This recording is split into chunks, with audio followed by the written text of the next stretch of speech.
Hello, everybody. Welcome to episode 3 of Two Guys, One Sport. My name is Chris. I'm George. Hi, everybody. We are back after a week off where we were both away from our respective homes. Yeah, I was in beautiful and exotic Austin, Minnesota, where they make Spam. So the whole town smells like Spam. I cannot imagine what it's like in like July or August Yeah, that's when kind it's of, hot. that's probably smells like a really terrible barbecue. That's what I'm Yeah, imagining, at least. yes. And without the good parts of the barbecue, like beer. Yeah, that's terrible. Yeah. I'm sorry. Now I feel bad because I was in nice cold but nice Boston, Massachusetts. Yeah, the And weather wasn't bad for me. We were up in the 50s. I was visiting a friend of mine. He works for a hockey team, and they nice. are in Minot, North Dakota, which is very far, but they play. So I was able to drive up. It's only about 6 hours. So I was able to drive up and see him and hang out for a little bit. Very cool. Yeah, and the team won. The team that he works for won both games, so they're well on the way to the playoffs in their division. So it was all in all a successful trip. No spam Very though, but good. which probably makes it all the more successful. Yeah, I think having spam as the refreshment of choice in the venue would be really bad, Yeah, no, personally. no.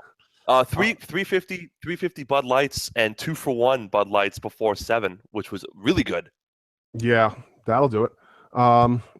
So this week we have a interesting lineup of stuff going on. We're going to be doing some coverage on uh, the current ongoing legal battles between Anthem/TNA and the Hardys. We're going to be talking a little bit about Ring of Honor's slow descent into utter fail.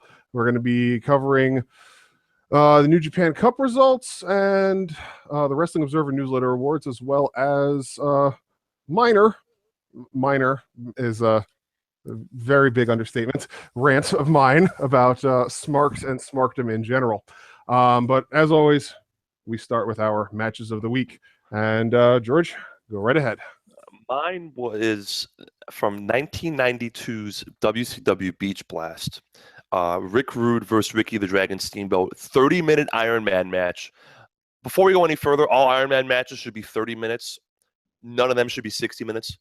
Unless it's like you have 2006 Bryan Danielson versus 2006 Samoa Joe or something where it's just 60 minutes is too long for a wrestling match. I mean, people lose their shit over New Japan main events being 35, 40 minutes. Can you imagine what a 60-minute match would be?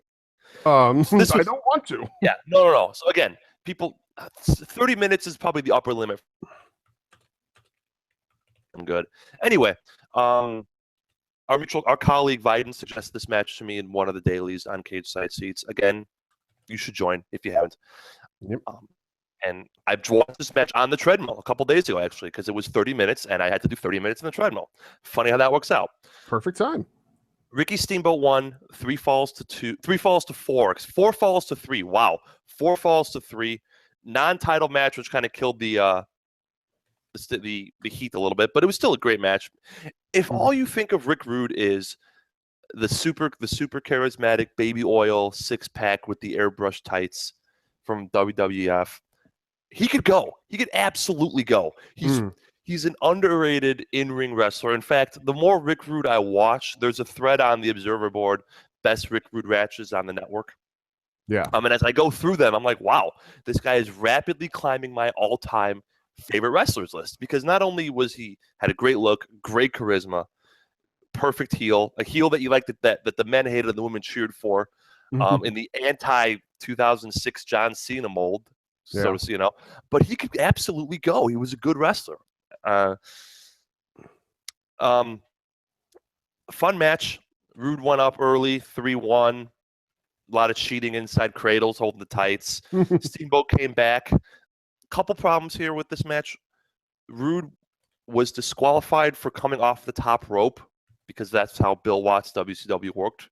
He didn't want athletes going off the top rope. Okay, fine. Stupid, but okay. 15 minutes later, when Ricky Steamboat came off the top rope, it was fine. That just aggravated the shit out of me. Yeah. If you're gonna have the stupid come off the top rope, it should be a DQ. At least adhere to it in the same match. Yeah. Really cool spot where Steamboat cut the margin by reversing a tombstone into one of his own in shades of like Undertaker's like Triple H from those matches only 20 years earlier. So that was really cool. Nice. My favorite part of the match is probably the last 30 seconds. Steamboat goes up 4-3 with the aforementioned top rope thing. And then Rick Rude just hits stiff clothesline after stiff clothesline and keeps trying for near falls to try to get the tying fall. But he can't get it. But he comes so close, and he clothesline, pin, kick out. Clothesline, pin, kick out. Clothesline, pin, kick out. Oh, there's the bell.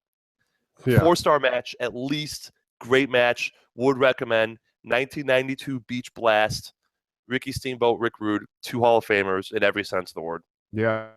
Good match, especially if you're like me and you didn't know that much about Rick Rude. Great match. Would recommend. What's yours? Rick Rude going into the Hall of Fame this year definitely deserved for matches like that. Overdue. Yeah. My match of the week is actually from this week. This past Monday, Stardom ran an event at Korakuen Hall, and the main event was a World of Stardom title match between Io Shirai and Kairi Hojo. Now, as we covered 2 weeks ago, Kairi Hojo just signed with WWE and is on her way to NXT some point during 2017, and Io Shirai is definitely thinking about coming to WWE. She's going to be in Orlando this week, or next weekend, I should say, for WrestleMania, and is going to be probably talking with WWE. And actually, it was revealed, and then WWE tried to hide it, but Io Shirai actually participated in a tryout with WWE. Her name was mentioned on their website, and then they had to take it down and pull all mention of her and all photos from her. But the internet being what it is, they captured images of it. So it's looking more and more like the 2 top stars of Stardom are headed for the Fed, and that will be very interesting to see how that goes. Well, before you go any further, then what happens to Stardom? Well, those 2 potentially leaving. Well, Kairi Hojo definitely leaving, Io Shirai definitely leaving, and the third main star of Stardom, Mai Iwatani, announcing tends to retire during 2017. This basically means that Stardom is going to have to restart their whole promotion from the ground up, and it's going to be kind of tough. I mean, the one saving grace that they have right now is that they have a lot of foreign stars that are making big impacts there and are making consistent appearances. Toni Storm from Progress in the UK, she's been on Stardom quite a bit over the past couple of months. Deonna Purrazzo, Christy Janis, Zoe Lucas, even Shayna Baszler actually made an appearance with Stardom, had a title match against Io Shirai. Shayna Baszler's a joy to watch. Yeah, her title match with Io Shirai is probably going to end up being a match of the week for me later on down the line, because that was a superb match. But getting back to this Io Shirai Kairi Hojo match, it was clear from the outset that, like, you could tell just by facial expressions and body language, these 2 knew this was the last time that they were going to do this in a Stardom ring. All post-match promos aside, all commentary by the company aside, you could tell they knew this was going to be it. And I mean, these 2 have been the top 2 stars in Stardom for the several years at this point. So this was a big deal, and they left it all out there, all of it. It was it was an incredible match right from the start. They were outside the ring, basically, like within 5 minutes of the match starting. They went all the way up to the top steps and were trading blows up there. And Io Shirai did her moonsault off the top of the entryway to one of the staircases onto Kairi Hojo, and almost had her counted out right there. But right back into it. A lot of great mat work, great submission holds. Io Shirai working the back of Kairi Hojo, Kairi Hojo working on. She was working legs. She had a good single leg Boston Crab worked in for probably a good 2 minutes. Lance Storm popped somewhere. Yeah, it was it was an incredible match right up until the end. Transitioning out of the mat work into great high spots, which both of them are known for. This may have been the first time in probably at least a year, if not longer, that somebody kicked out of Kairi Hojo's diving elbow drop. Really?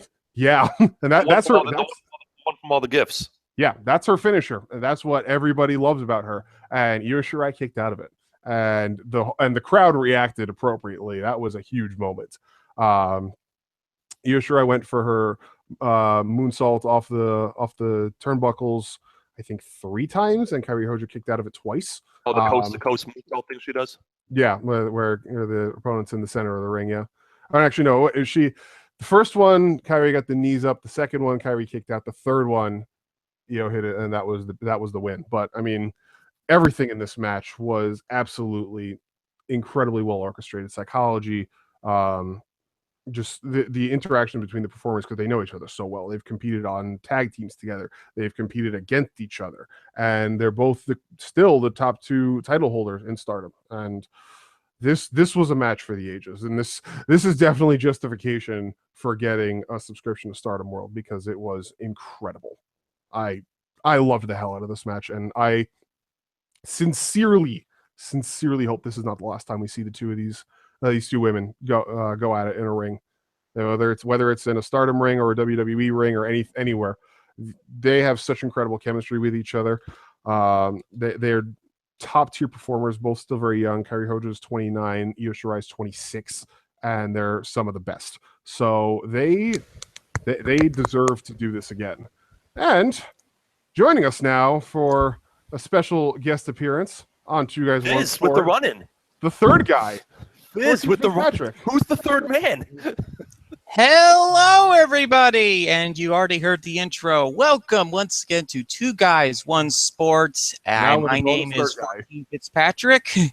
This is not your show. Of course it isn't. Chris, any show Fizz is on is his show. Oh, damn. You're right. I have to acquiesce. Damn it. How goes it, sir? Oh, it goes great. Today I celebrated with my folks their 26th wedding anniversary, and we went to lunch at a local restaurant called Davison's in Lakewood, New York, and it's been really, really fun, and so happy to be on this show. Welcome. We're happy to have you. All right. Folks, these two are absolutely fantastic. They're already 2 shows in, and they're doing a phenomenal job. Thanks. Oh, the endorsement live on the air. Wonderful. Yeah, if you're like complaining about the show and wondering how did these 2 get together, go look at the Roadblock to the Rumble episode of Cage Side Speaks, because that was their first show. Yeah. The first time that we had our moment. With the Charlotte, Sasha Banks, the face tapping out with 1 second left Iron Man match. Remember that? I don't want to. I don't want to remember it. And then the Roman Reigns Kevin Owens main event with the Chris Jericho DQ finish. Yeah. God, why? Why God, why? Why God, why? We're back again 3 months later to why God, why? But well, you know what? Teaser to next week. Next week's is going to be a very heavy NXT and WWE extravaganza preview prediction show. So we're going to save all of those collected thoughts for this time next Saturday. This like I said, this is TNA, ROH, the Observer Awards, New Japan Cup, why Smarks are bad. That's the show. Yeah. Time to burn the world, gentlemen.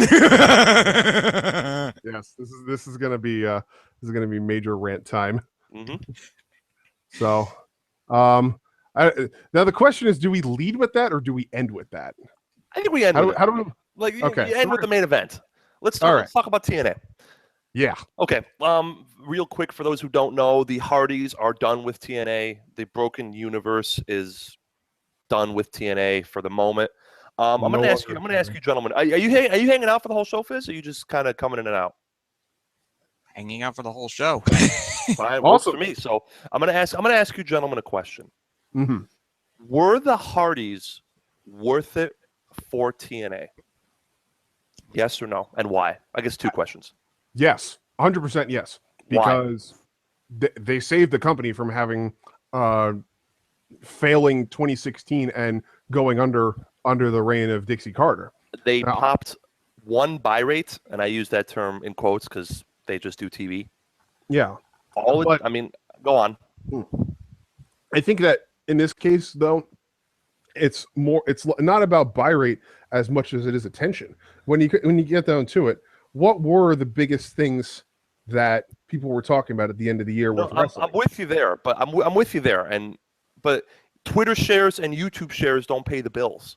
No, they don't. But the storyline itself, the fact that it generated that much interest, I believe, is what made other companies say, okay, we're willing to give this company a shot and try to, get it back to its former level of glory. I think it's hard to establish a connection between the Broken Universe and Anthem buying TNA, especially when the first thing Anthem did was lowball the Hardys to get them to resign. And I get why they lowballed the Hardys.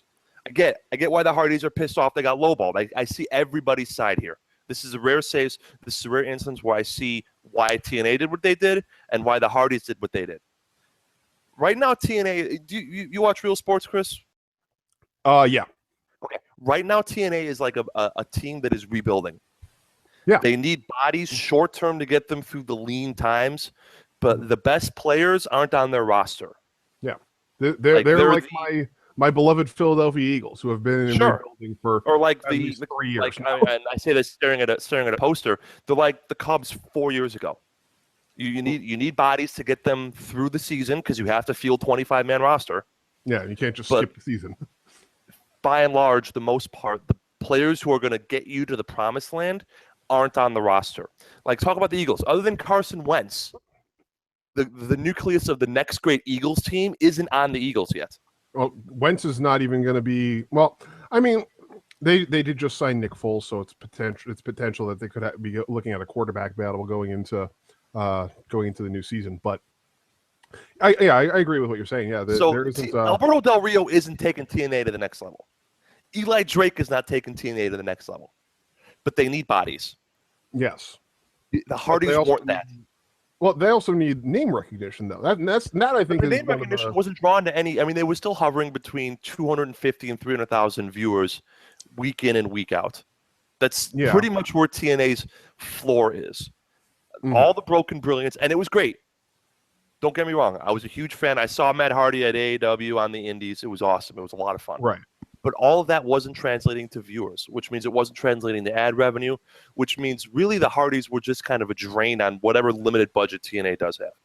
All the Hardys managed to do financially was grow their own brand, sell their own T-shirts, and draw their own indies, all of which is great for Matt and Jeff Hardy.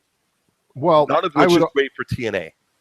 I would argue that them funding some of their own segments and filling TV time with segments that were not costing TNA money probably was a significant help to the company as well. The Hardys were still under budget, and they were still probably one of, if not the highest paid people in the promotion. Yeah. And it's just like in real sports, if you have a 3-win football team, you don't pay a player $100 million on that 3-win football team. Mm-hmm. What does that accomplish? It's the same concept. If you have a 60-win baseball team, having a starting pitcher who's making $70 million doesn't really help you any. You need to strip it down to the brass tacks and do a full-blown gut rebuild. So I get what TNA's doing, and on the same exact time, though, I get why the Hardys were pissed that the contract negotiations were handled in such a pathetic TNA manner.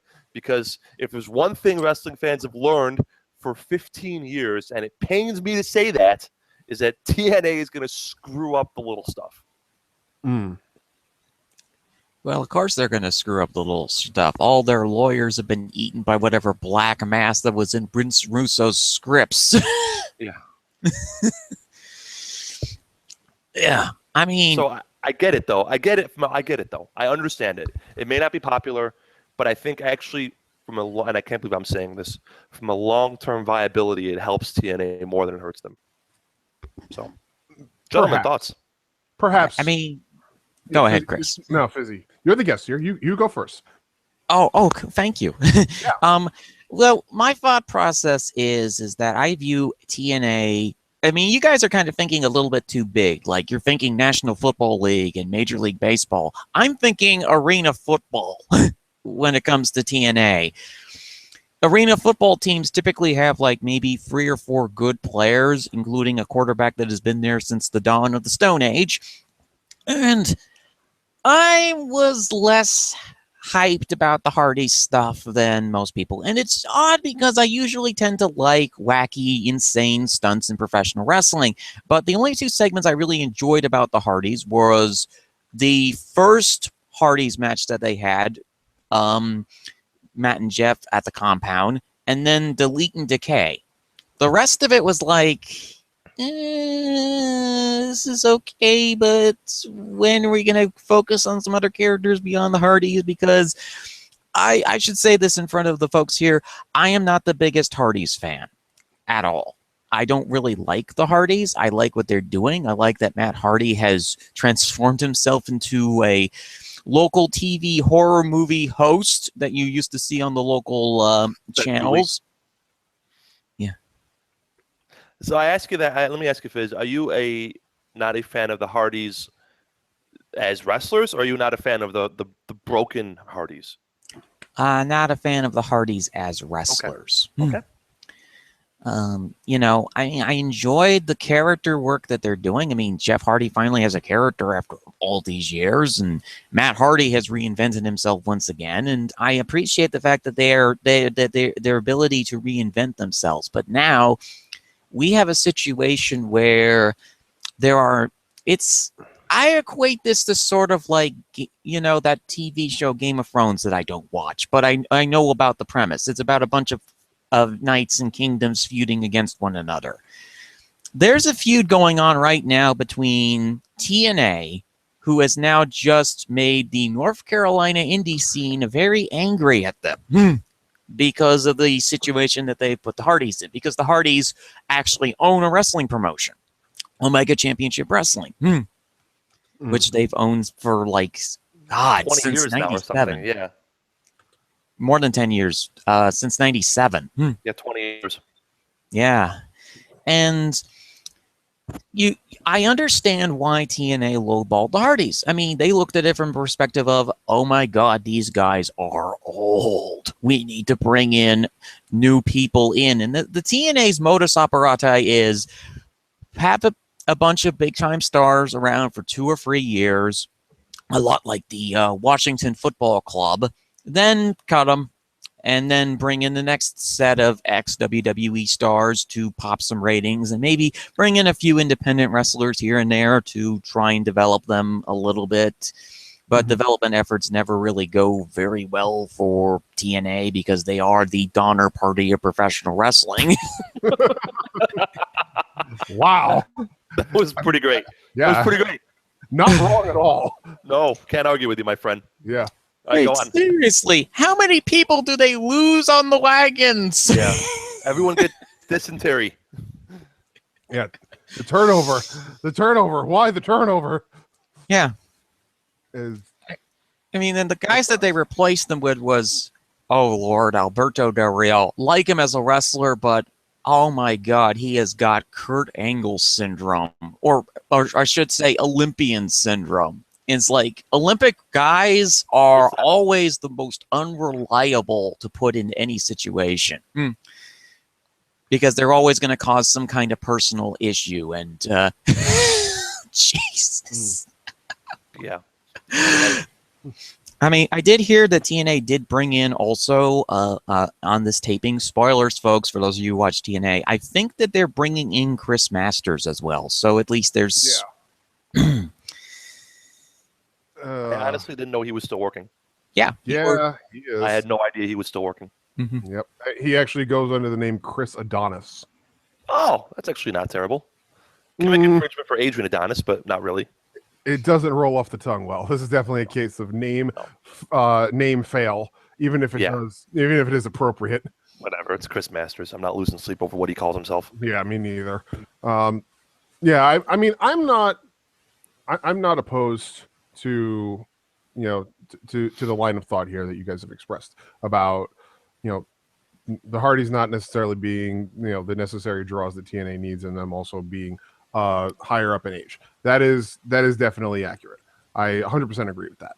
That being said, though, the teams of workers that they have in their tag team division that they've brought in to replace the Hardys are not gonna pop the fans very much. I'm not sure that anybody's going crazy over LAX right now. Let's be honest here. And on top of that too, the thing about the Broken Universe that a lot of people are brought to it from that appeals to a lot of wrestling fans is the fact that it is something that is so incredibly outside the box and so very different from anything else you'll see on weekly wrestling TV that you can't help but watch it, because you're not going to see that on WWE. When WWE tried it with that New Day versus Wyatt's match at the compound, it failed massively. It looked like crap, and it was I disagree with that. I thoroughly enjoyed that because it wasn't a straight shot for shot ripoff of the final deletion. It was something we always get on real quick. People and Smarks, which is going to tie in your later thing, are always like, oh man, WWE should try something different. Everything's so formulaic. They should do something new. It's all the same. Everything's the same. And they try something new and they get shit on. I enjoyed that little thing plus I got to see Braun with no shirt, which was always good. but I enjoyed that because it was different. I mean, and I give them props for trying something different. We now see Braun shirtless almost every week now. True, but this was before that. True. Yeah. I mean, the thing that like, I mean, yeah, well, you're right. It wasn't a shot-for-shot remake of the final deletion, no, but it was. I mean, for anybody that was paying attention and saw how much of a buzz the final deletion made, I mean, WWE very clearly cares a massive amount about their social media presence. They promote that ad nauseum during all of their shows, almost as much as they promote the WWE Network. So they wanted to replicate that kind of thing, and in that sense, yes, it did backfire massively for them because people weren't invested in it, and you could tell that they weren't invested in it because WWE didn't go back to it again. True, that was the definition of a one shot. Yeah, so I mean, I think that in the end, Impact will be okay. I think that they will survive. They are the cockroach of wrestling. They will survive the apocalypse. I make this joke all the time, but when the bombs fall and we're wandering around the radiation-soaked hellscape of the former United States, we'll have ghouls, super mutants, raiders, and TNA running shows. Yep. That's it. With those ghouls and super mutants, mutants and raiders. I'm already excited for Dario Cueto the Ghoul.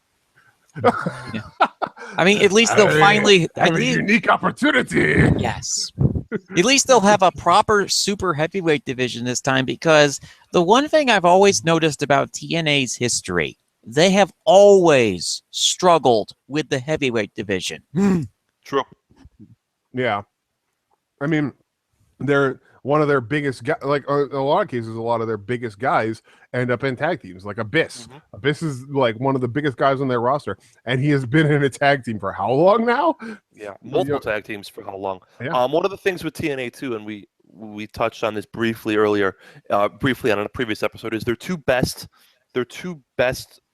long-term features were the X Division and the Knockouts.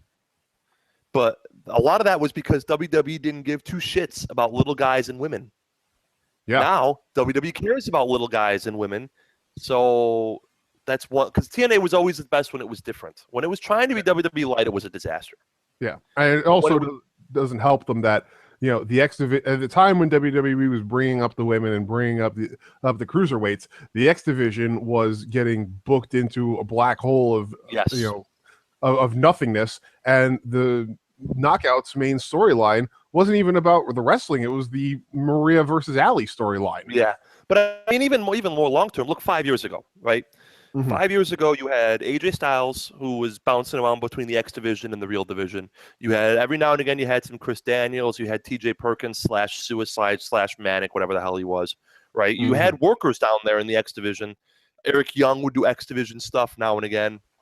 And the women's division in TNA was always historically incredibly strong right until WWE started caring about women. Mm-hmm. Like, this isn't a coincidence. Yeah. I feel that in the new world where women and little guys matter more than ever, there's that much less for TNA to stand out with. Yeah. I mean, who are their big names in the X division now? DJZ, Braxton Sutter. Those aren't going to pop any buys. Those don't do nothing. Yeah. I mean, for on the women's And side, the women, you have Gail Kim, who's awesome, but is what, 38?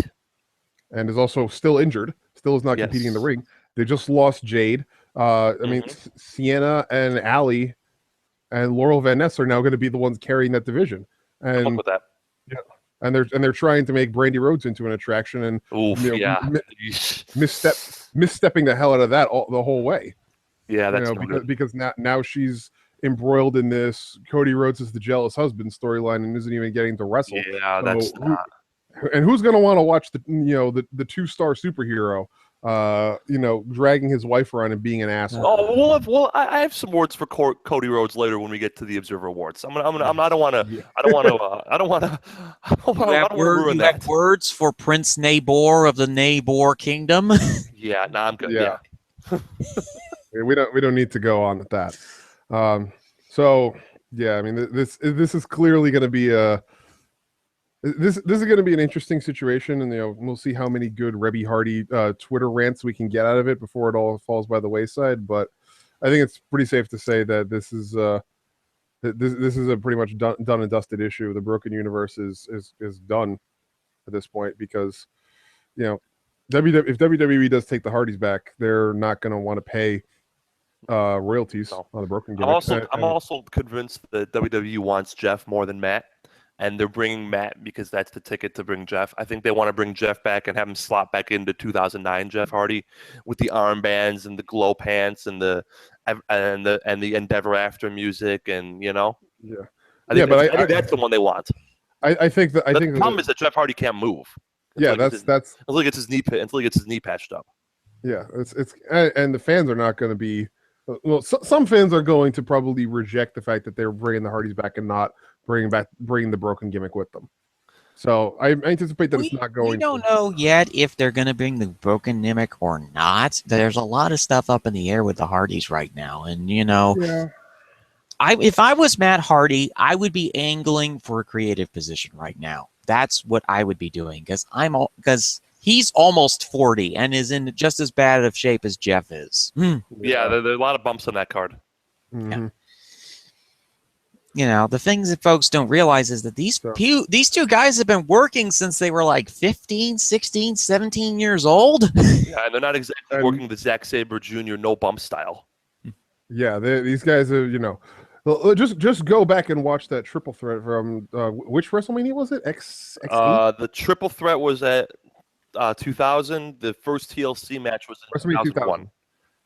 The triangle ladder match, the match with the spot with Jeff Hardy holding onto the title and Edge spearing him from a ladder that you see all the time was in 2001. Yeah.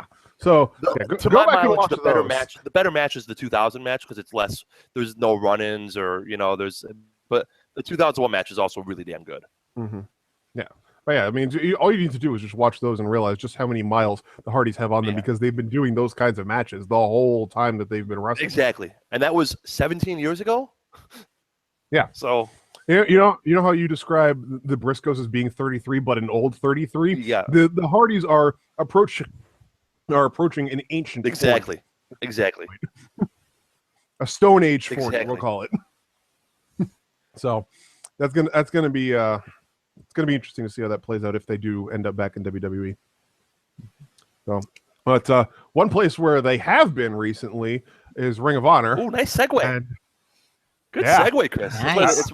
That's why we pay. I'm getting better at this. Chris the big bucks, ladies and gentlemen. Yes, that $0 contract that they tripled after the first episode. Yeah. Hey. So Ring of Honor, as we have observed lately, is really not in the best of spaces. Their relationship with New Japan Pro Wrestling is said to be on the rocks, to the point where Ring of Honor is promoting New Japan's G1 matches that are going to be happening in Los Angeles later this year, and the promo poster that New Japan released for it has 0 Ring of Honor stars on it, and Ring of Honor is still tweeting it out. because I don't know if they're trying to save it or what, but they're not in a good place right now. And there were rumors earlier this week that WWE was in talks with Sinclair Broadcasting to buy out Ring of Honor. The rumors, or at least the library. Yeah, it was vacillated back and forth between a full buyout and just the tape library. But meanwhile, at the top of their card, the undying Christopher Daniels, currently Ring of Honor champion, the Briscoes and Bully Ray as as the 6-man tag champions. I pulled up the Ring of Honor pay-per-view from March 10th that they had. Not a single New Japan sold because the New Japan Cup was going on. I'm going to really quickly read these matches, and you tell me if any of these, how many wrestlers of these piqued your interest. You ready? Yep. Jay White defeat Kenny King. Nope. Frankie Kazarian beat Hangman Page, Chris Sabin, Punishment Martinez, Cheeseburger, and Silas Young. Any of those 6 do anything for you? I'm actually a little higher up on Hangman Page recently because I've seen him put some good stuff together. And Punishment Martinez, I think, with a little bit of refinement, could be the next Baron Corbin. But other than that, I'm not buying in for any of those other guys. Okay, this next one has 2 guys. Burger for me. Oh yeah, Cheeseburger's great. Yeah, Cheeseburger is fun. I would love Cheeseburger on 205 Live. Yeah, and I should have mentioned this. Think of these as potential guys who would go into WWE. That's what I meant. So not like if you like them, but like if Vince or Triple H likes them. These next 2, I think, are both could easily be WWE mid-carders. And again, not a damn thing wrong with that. Jay Lethal defeats Bobby Fish. Yeah. I think Jay Lethal could absolutely be a WWE mid-carder. Yeah, I could see Jay Lethal with the Intercontinental or U.S. title run. Yeah. I mean, and again, nothing wrong with being a WWE mid-carder. I'm not casting aspersion on that or anything. Not everyone gets to be a main eventer. Yeah. I mean, and I think Bobby Fish is a good hand. He could be bouncing around NXT for a little bit. I mean, he's young enough that he's ready for NXT because he's 40, which is puts him on the young side of NXT main eventers. I was about to say he's ancient. He's what NXT wants. How old is Bobby Roode? How old is Chris Hero? How old is Shinsuke Nakamura? Yeah, he fits right in with first quarter of 2017 NXT. Exactly. If you were born in the 70s, NXT is your jam. Yep. The Kingdom. Here's who the Kingdom consisted of. You ready? Matt Taven, TK O'Ryan, and Vinny Marseglia. Who? Matt Taven's fine. Neither 2 are useless. Well, we should mention also TK O'Ryan recently injured his knee by smashing it on a guardrail. Yeah, I forgot about that. Chris, did you see this spot? A bunch of people were standing on the outside. He does a acai moonsault / lion salt, and he shattered his shin on the guardrail. So I almost fell on the floor in revulsion from watching that because as a person who has destroyed his knee in a sporting injury in the past, watching that it made me physically sick. It was horrifying. They beat Dalton Castle and the boys, who all 3 of which are awesome and need to be brought into NXT immediately. Because if no talent Ty Dillinger can get over, Dalton Castle can get over. And why they would have the Kingdom defeat Dalton Castle? Well, and the boys? I don't know. I mean, I know they rushed it because TK O'Ryan got hurt, but I don't know. I'm going to kind of give that one a mulligan. I'm not saying that the boys would have won in a normal circumstance, but I'm going to give that one a mulligan just because of O'Ryan's gruesome injury. Yeah. Marty Scurll defeated Leo Rush. Those are guys. Anything for you? I think that given a little bit of character refinement, I think he could be great. But by refinement, I mean cutting back on the goofy nonsense shit that he's been doing lately. Because that's all his shit is, though. I mean, I don't know. I think that there was something there when he first became the villain. But it's tough to say whether he could whether he could sustain that or not. So I don't know. Leo Rush though, I like a lot. Leo Rush, I think that he's got a good future. Yeah, and he's pretty young, isn't he? Let me see. New tab, open link in new tab. Leo Rush is 22. Yeah. You ready to feel old? His birthday, November 11th, 1994. God. Yep. The sands of time are running out for you and I, brother Chris. Yeah, really. Well, I'm only a few years older than he is, so I'm Well, you not. still got some time. I mean, Yeah, for me, looking at these two, I'm like, I like Skrull. I like his character stuff. I mean, the problem is I think he's probably one of the mid-tier British grapplers. He's not one of the best, but he isn't one of the worst. And as far as Lilo Rush is concerned, I think he needs a few more years in CZW before WWE should pick him up, because there's a few things about Lilo I'm not really too happy with. I mean, first and foremost, he decided to sign with ROH, which is, come on, dude. It's Ring of Honor, and it's on the downside. And second, he did kind of a shady thing with the Scenic City tournament people, where he took one of the matches without permission and posted it on his YouTube page, I think. Oh. So I think a little bit more maturity and maybe a few more years in CZW might do him some good. Yeah. That's just a do not do right from the outset. Yeah, that's no good. But again, there's not a lot of... Have we run into anybody WWE would put even in the upper mid-card? Well, I could see Vince having a hard-on for Punishment Martinez, because I mean, Because of the size? Yeah, the size thing. I mean, yeah, he is, and his mobility too. The I don't know about the size thing anymore, though. I mean, Baron Corbin, Braun Strowman have proven that, you know, big guys who can move are Two guys who are in the mid card right now. Yeah, but they're definitely proving to be attractions on the social media side of things. So I think that, you know, that might be something that might draw Vince's eye or Triple H's eye. I'm not sure, but I think there's a chance with him. He's also 35, by the way. So again, perfect for NXT. Yeah, really.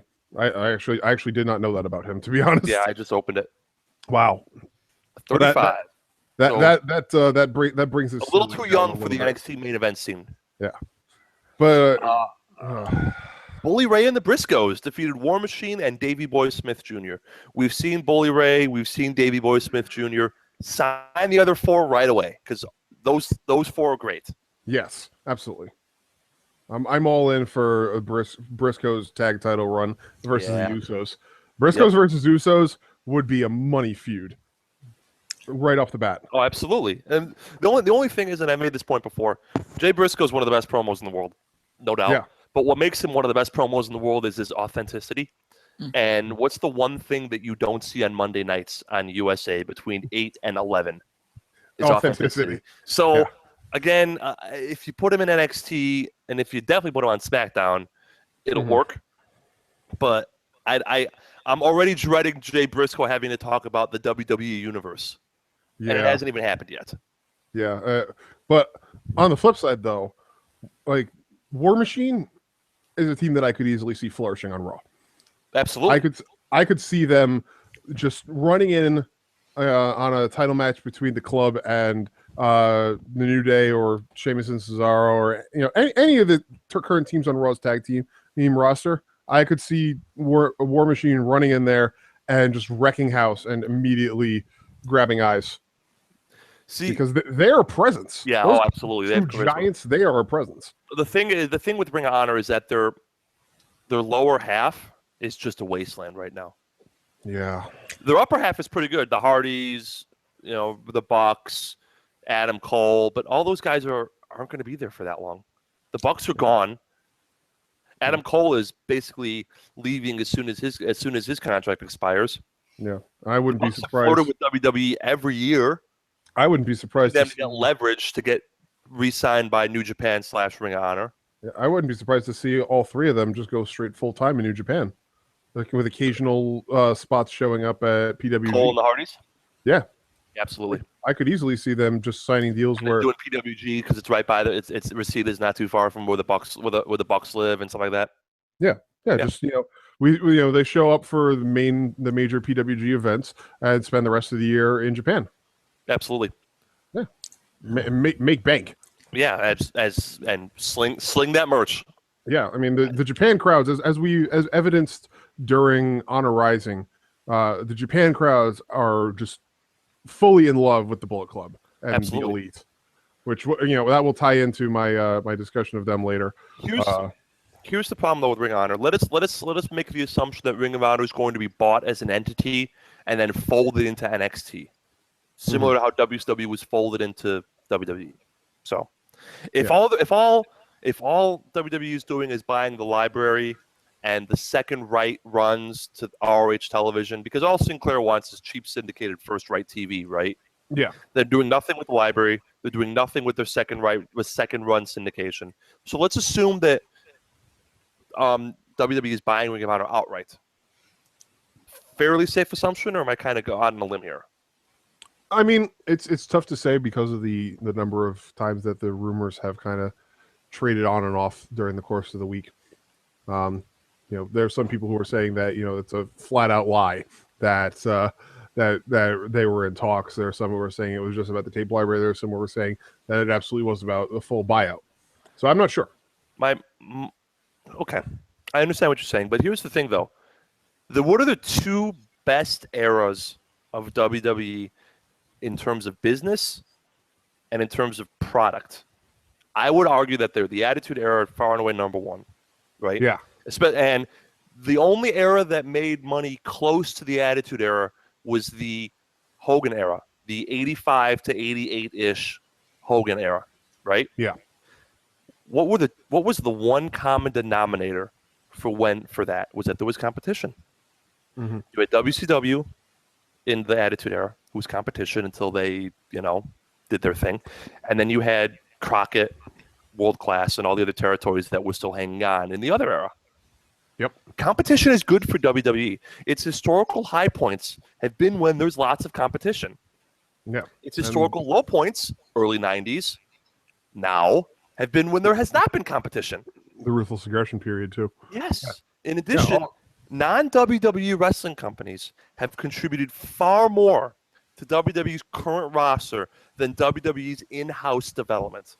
I mean, the amount of guys who are straight from NXT without working the indies is Braun Strowman, Charlotte, maybe?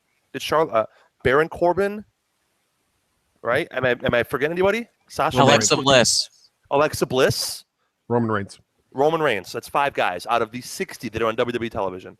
Meanwhile, the guys who worked the indies and then either came straight to WWE or worked on NXT, AJ Styles, Samoa Joe, Cesaro, Sheamus. I made this argument.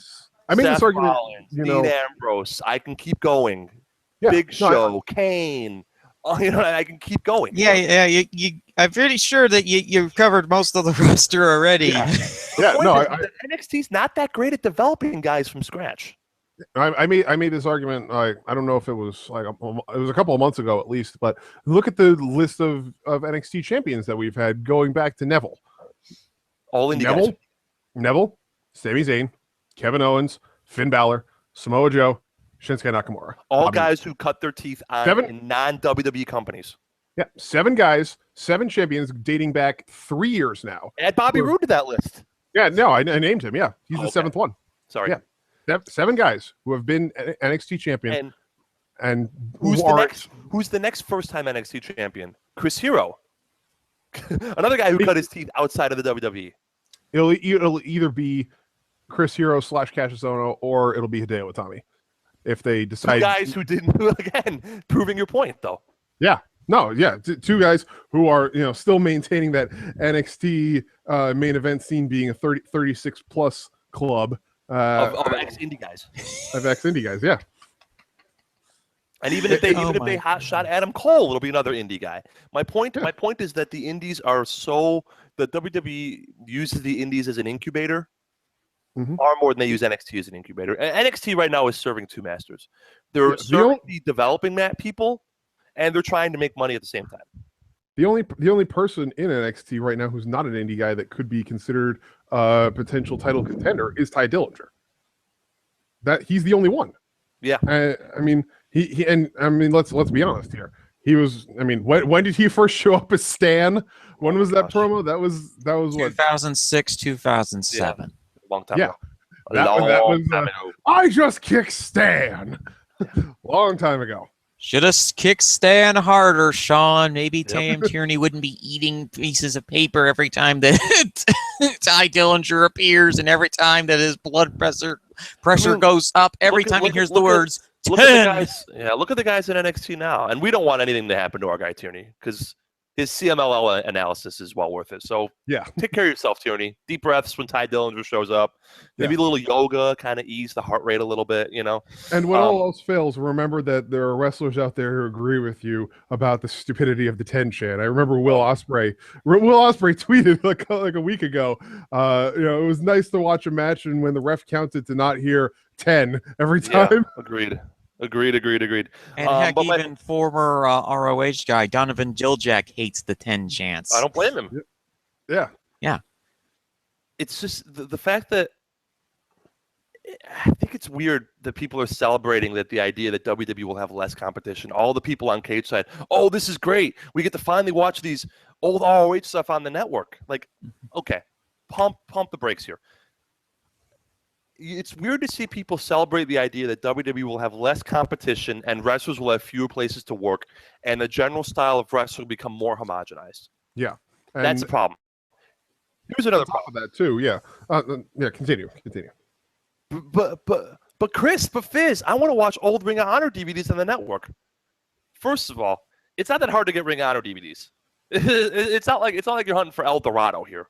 Yeah. If you've gone 15 years without watching that stuff, odds are you probably didn't care that much in the first place, number one. Yeah. Number two, given the network's history, it'll take them 10 years to upload the damn things. Mm-hmm. And number three, maybe Vince and Kevin Dunn would see the god-awful production quality of the early years of Ring of Honor, which were horrendously produced, and just say, nope, I can't have this. This cannot be. I cannot put my name on this. Mm-hmm.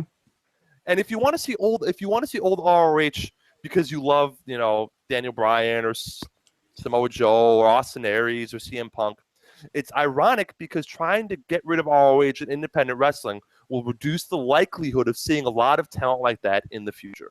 Yeah, that's my main thing here. I am not a Ring of Honor fan. I go to Ring of Honor when they come to Chicago Ridge if I can make the timing work because it's fun to see wrestling live, no matter what it is. Yeah, but I'm not a Ring of Honor fan. I don't order their pay-per-views. I don't buy their DVDs. I don't follow their programming. Yeah. But I want them to be around because it's more jobs for guys and it's more incubation for guys. Yeah, people go crazy about, Bryan Danielson was such a great star. CM Punk, helped to, legitimize this whole style of wrestling. And it's like, okay, that's great. The history of that promotion and what they've done for wrestling is fantastic. Now, where's the next guy? Where's the next guy? Where's the next Bryan Danielson? Where's the next CM Punk? Agreed. I don't like the idea of WWE monopolizing anything. No. I want diversity in my professional wrestling. And I'm sure fucking not getting it from TNA. And I mean, Kenny Omega's, rants about this, whether they're works or shoots, I don't care. He's right in a lot of ways. If this keeps happening, if WWE continues to buy out promotions and force promotions under because they can't be competitive anymore in the market, then we're only going to end up with one style of wrestling. Exactly. We're not going to get, the diversity that you get from seeing a lot of these indie shows. Exactly. But I mean, people talk about like a real competitor to WWE. It's never going to happen. I should say never. It's very unlikely to happen because I thought about this on the train a couple days ago. Mm-hmm. Here, I do a lot of thinking on the train because it's kind of easy to zone in and out. Yeah. To have a real competitor to WWE, you need someone who has all three of the following attributes. You ready? Mm-hmm. He or she needs to love professional wrestling, or at least enjoy professional wrestling to some capacity. Right. He or she needs to be super fucking wealthy. Yeah. And he or she needs to be batshit crazy. Because only people who are batshit crazy decide to become professional wrestling promoters. Yeah. In other words, you know what you need? Ted Turner. We tried that. How did it go? Yeah. No. Actually, it went pretty well, honestly. And then what happened?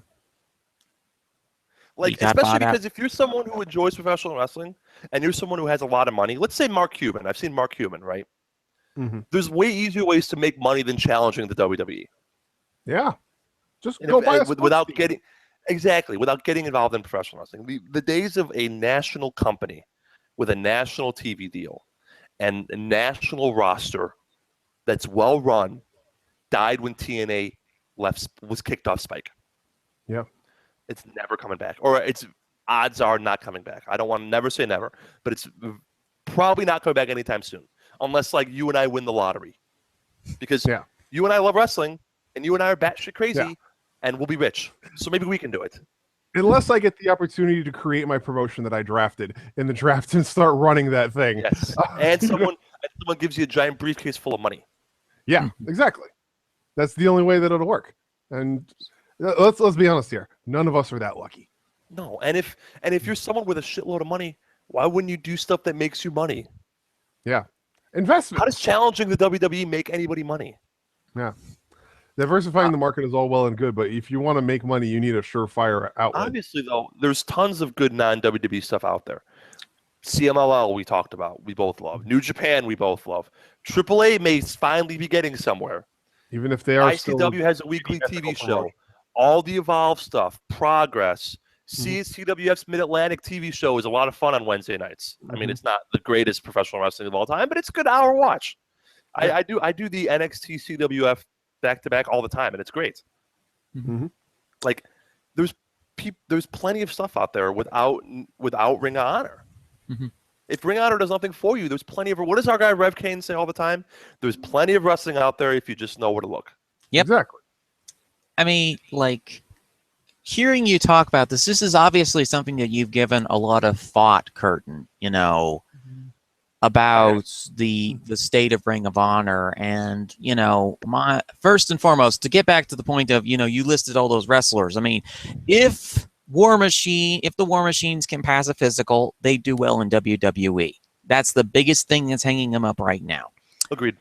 If they can make sure that Jay Briscoe doesn't say anything excessively homophobically offensive, or start cursing rampantly, yes, he might be a decent fit for WWE. But even then, it's like a ticking time bomb waiting to go off. Hence why I've always said, sign Mark, put him in creative, don't do anything with Jay. That's my philosophy when it comes to Jay Briscoe. Leave him out there. His brother seems saner, than Jay is, or at least not as blatantly homophobic as Jay Briscoe is, because they cost themselves WWE contracts by doing that. Agreed, as they should have. Yes, agreed, absolutely, 100%. And what were the other teams? Whatever the other groups you were talking about? The Bucks.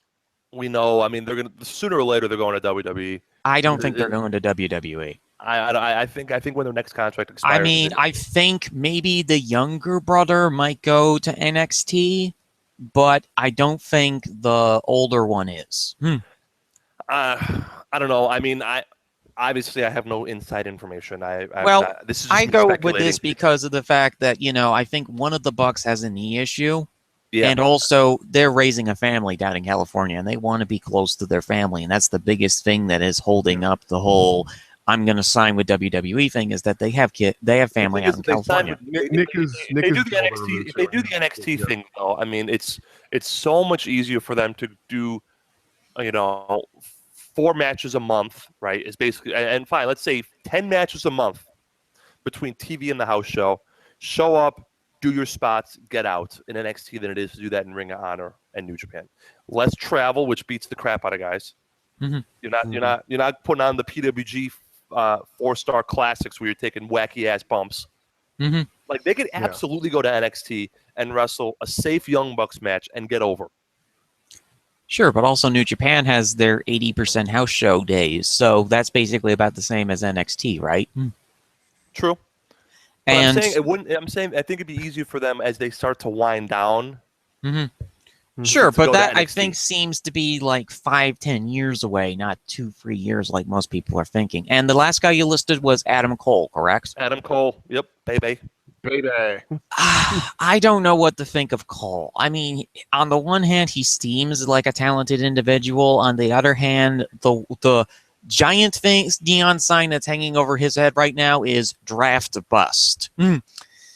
And that's what WWE's got to worry about. Are they going to get a guy? The benchmark I have right now is is Adam Cole going to be better than Seth Rollins? Yes. Okay, then. I'm an Adam Cole fan. He's younger. He doesn't have a major knee injury.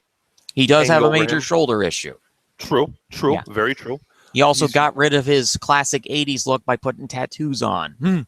Yeah, that's a problem. Maybe so, And but I think Adam Cole's ceiling is Cesaro. That level, Cesaro, Sheamus. Nothing wrong with that.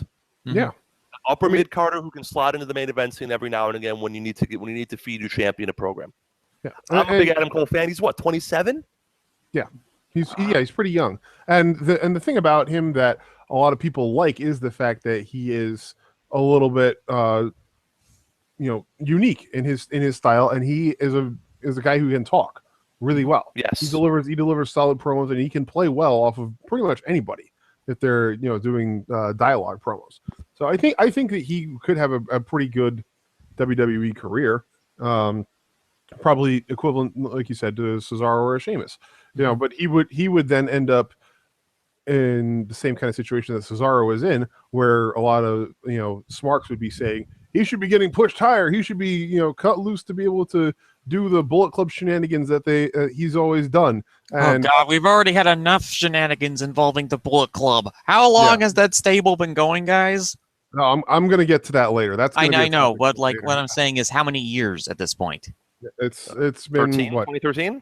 2013. Yeah. Okay, so it's been 4 years that they started the Bullet Club stable. So to continue on with Ring of Honor itself, I do not like Ring of Honor. I do not like what they've been doing lately. I do not like what they've been doing with contracts. I do not like what they've been doing with creative. This is why you do not let a gibbering stoner maniac in a mask book your promotion. Yeah, okay. Delirious is a serious problem. He needs to Sinclair is not. Delirious' problems isn't that he's a stoner gimmick jabbering guy. It's that he's a bad booker. Of course, he's the guy that And I'm like, oh, geez, this is the guy you got out of Chikara? This guy that came out of Gateway Championship Wrestling out of Missouri? This is the guy that you put in charge of the booker seat when Cornette went cornstone crazy? Yeah. I mean, the thing is that Ring of Honor went through a quick succession of bookers. First, Gabe went insane. They dismissed Gabe Spikolsky, which was a smart move at the time because he completely burnt himself out and was doing the crazy Gabe things that he sometimes does in Evolve. Then they brought in Adam Pearce, who was an old-school NWA-style booker in a territory that is based in the North. Not necessarily the best place for Pearce to be. They dump him soon after because of all the technical issues and all the contract issues that they were having. Sinclair gets them. They want an experienced booker. They bring in Jim Cornette. Again, another issue. This is a guy that is primarily booked in the southern territories and the wretched hive of scum and villainy that is Louisville, Kentucky. So that is yet again another wrong fit. Also, Jim Cornette still thinks wrestling is 1982. He thinks it's 1952, actually. Better distinction. Yeah. He's not like. I think he stopped mentally, developing at like 17, 18 years of age. Because the wrestling when he was a kid, that stuff he loves. And the funny thing about Cornette is I never hear him talk about the kind of wrestling he actually likes. It's always complaining about Booker this, that, and the other thing. Never talks about anything that he likes. It's kind of weird. Something he probably should be talking with his therapist about. Yeah. But he's a guy that makes his in a lot of ways he makes his money and his audience off of that. That's what the people who are tuning into angry people on the radio do. Sure. Yeah, that's how he makes his profit. He's the Rush Limbaugh of wrestling. Yeah, exactly. You took the words out of my mouth. Like Rush Limbaugh does his best when he's pissed off. Therefore, he gets more listeners. Therefore, he sells more ad space. Jim Cornette's like the same thing, the same gimmick. Yeah. Sure, but I also wanted to hear from the actual person, not the rambling gimmick guy that you can stick into a country fair booth, stick a bunch of corn around him, shout the words Vince Russo 3 times, and watch him explode as a train of popcorn. Yeah. Covers the entire country fair. Yeah. But anyway, to continue on, they finally bring in a booker that has some experience in the North. because there's a thing called the Mason-Dixon line, and I don't think a lot of people understand that there is a major difference in wrestling styles between those two sides. Yeah. And the interesting thing that I've noticed is that the North is due for a rebuild. OVW has started falling down in stock. Ring of Honor, as we've said, is struggling. A lot of the Northern promotions seem to be having a lot of interpersonal booking and personnel issues. And what we need to stretch is this. Sinclair is perfectly in the right for wanting to sell Ring of Honor to WWE. If WWE is interested in buying Ring of Honor, that is completely fine. Ring of Honor has not been a good company the last few years because, the thing is that wrestling fans like us, they complain, well, management shouldn't get involved in the booking decisions. They should stay out of it, But Ring of Honor did exactly what the fans wanted. They left Delirious alone with the book. Not necessarily the smartest idea, unfortunately. Yeah. They completely botched the rollout of Women of Honor. Yeah. Which is still suffering from that. Yes. They are actually losing. I mean, one of the people that coordinated Women of Honor, Veda Scott, is now a free agent. Yeah. And is possibly heading to WWE. God, I hope so. I love Veda Scott. And I would love to see her on WWE Weekly because she is a hell of a character. She's the most diabolical, evil lawyer that you could possibly find. Yeah. My scenario for the women's tournament is that they do it with the usual duo of, for the first minute, they announce, "Hi, I'm Tom. Ow, my leg!" And Porta Perez whacks him in the knee with a wrench. Yeah. And then Veda Scott drags up Brian Saxton, locks him up. So the two of them don't commentate for the entire show, and so Veda and Porta commentate for the entire women's tournament. Yeah. I would love a commentary team of Portia Perez and Veda Scott. That'd be fantastic. Yes, it would.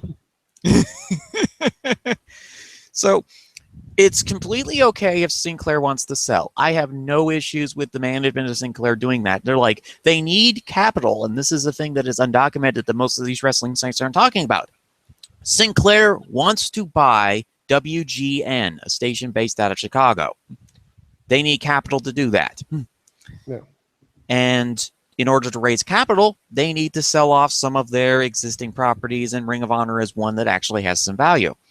Yeah. And to continue the point that George was saying about the tapes, I think they'll be fine releasing the tapes as is. I mean, they were releasing old Stampede tapes that were grainy in film quality on the network. So, True.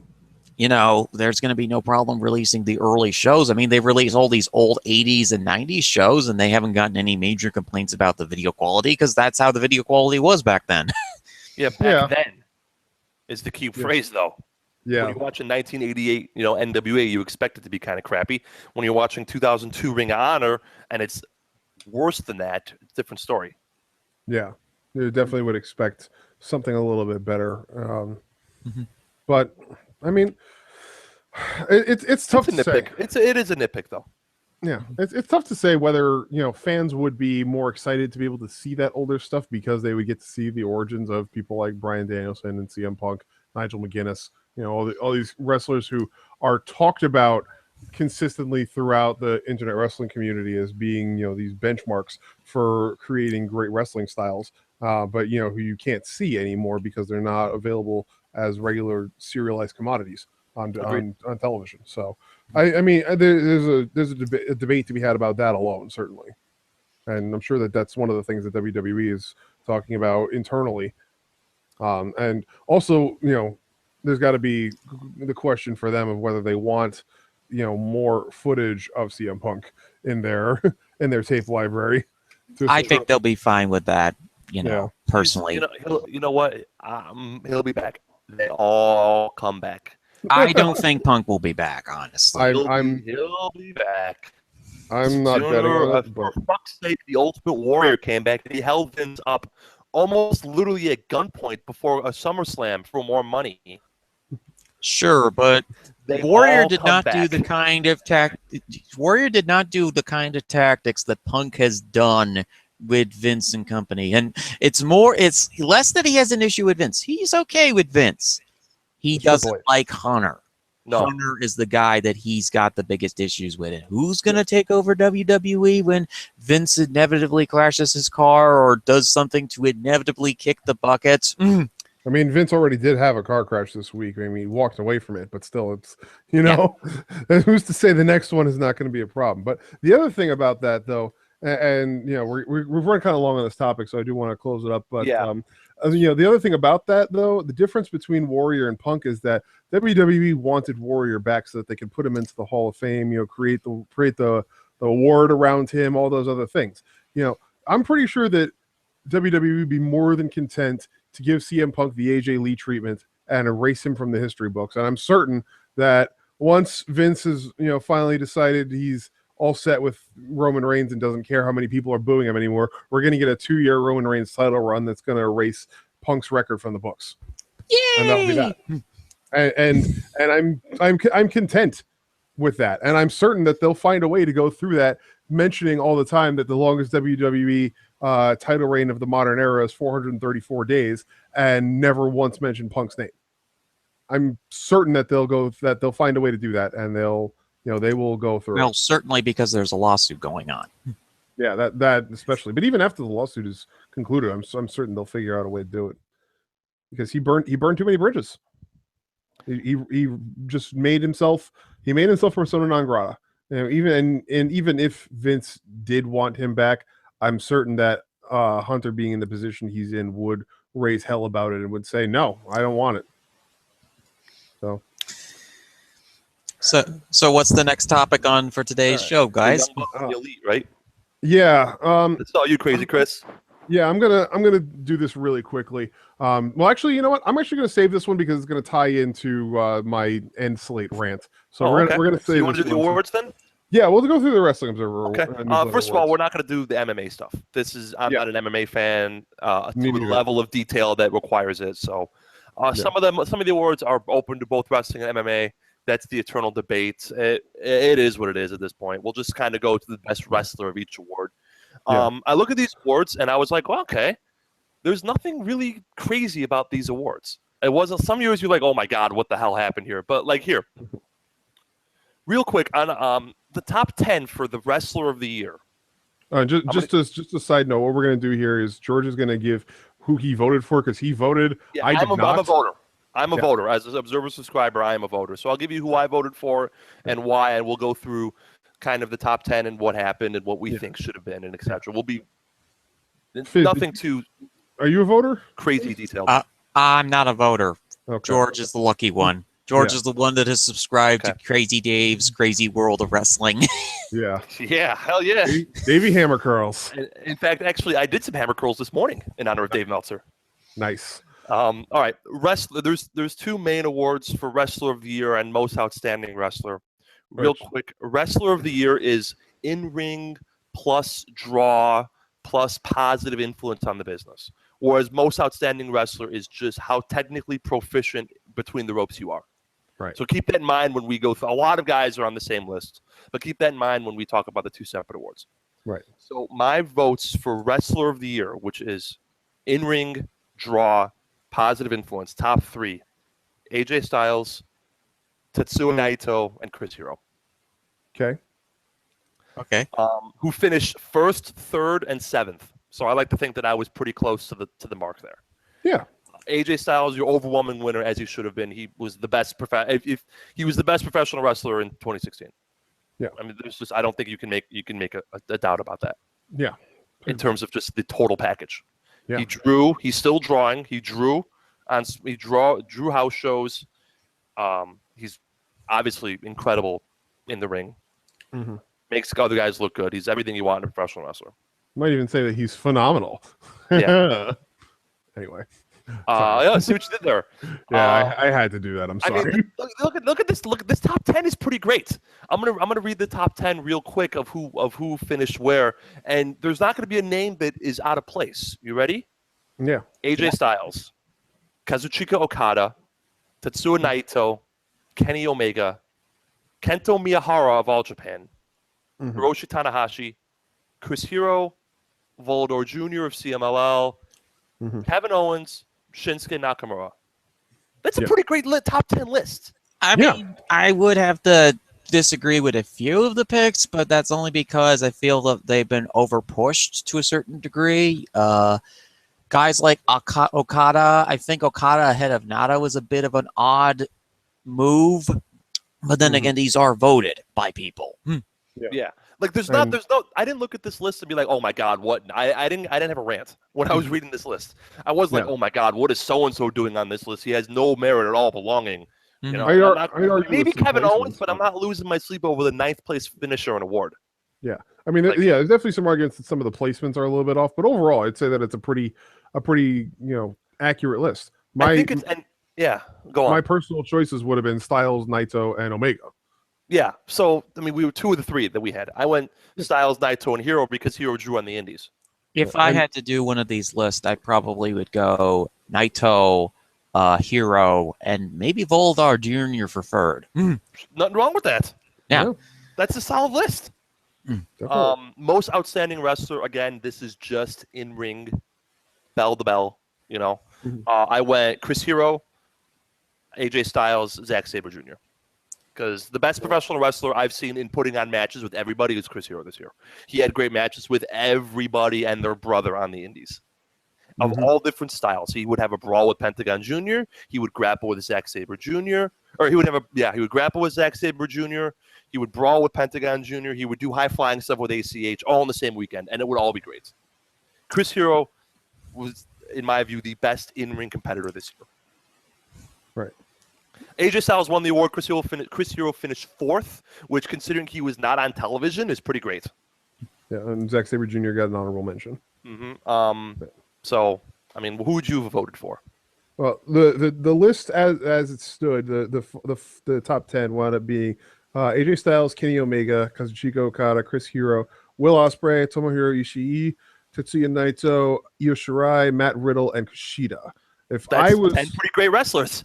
Yeah, if I was to make my picks, my 3 would have been AJ Styles, Chris Hero, and Kota Ibushi personally.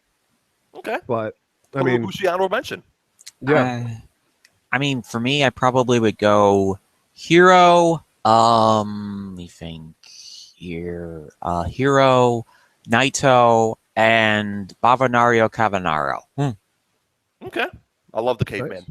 Nice. Yeah, love the caveman. He had phenomenal matches. Oh, also Ray Kometa would also be a guy that might get the third spot as well because he had a great series with Cavernario. Okay.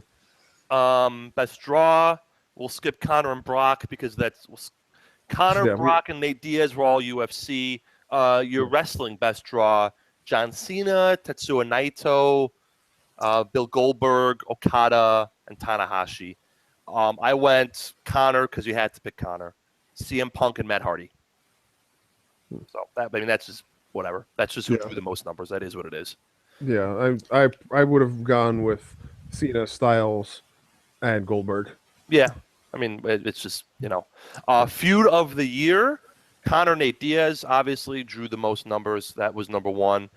Cena, AJ Styles, Los Ingobernables de Japón versus Chaos. Charlotte, Sasha Banks, and Gargano and Ciampa versus the realest guys were your top 5.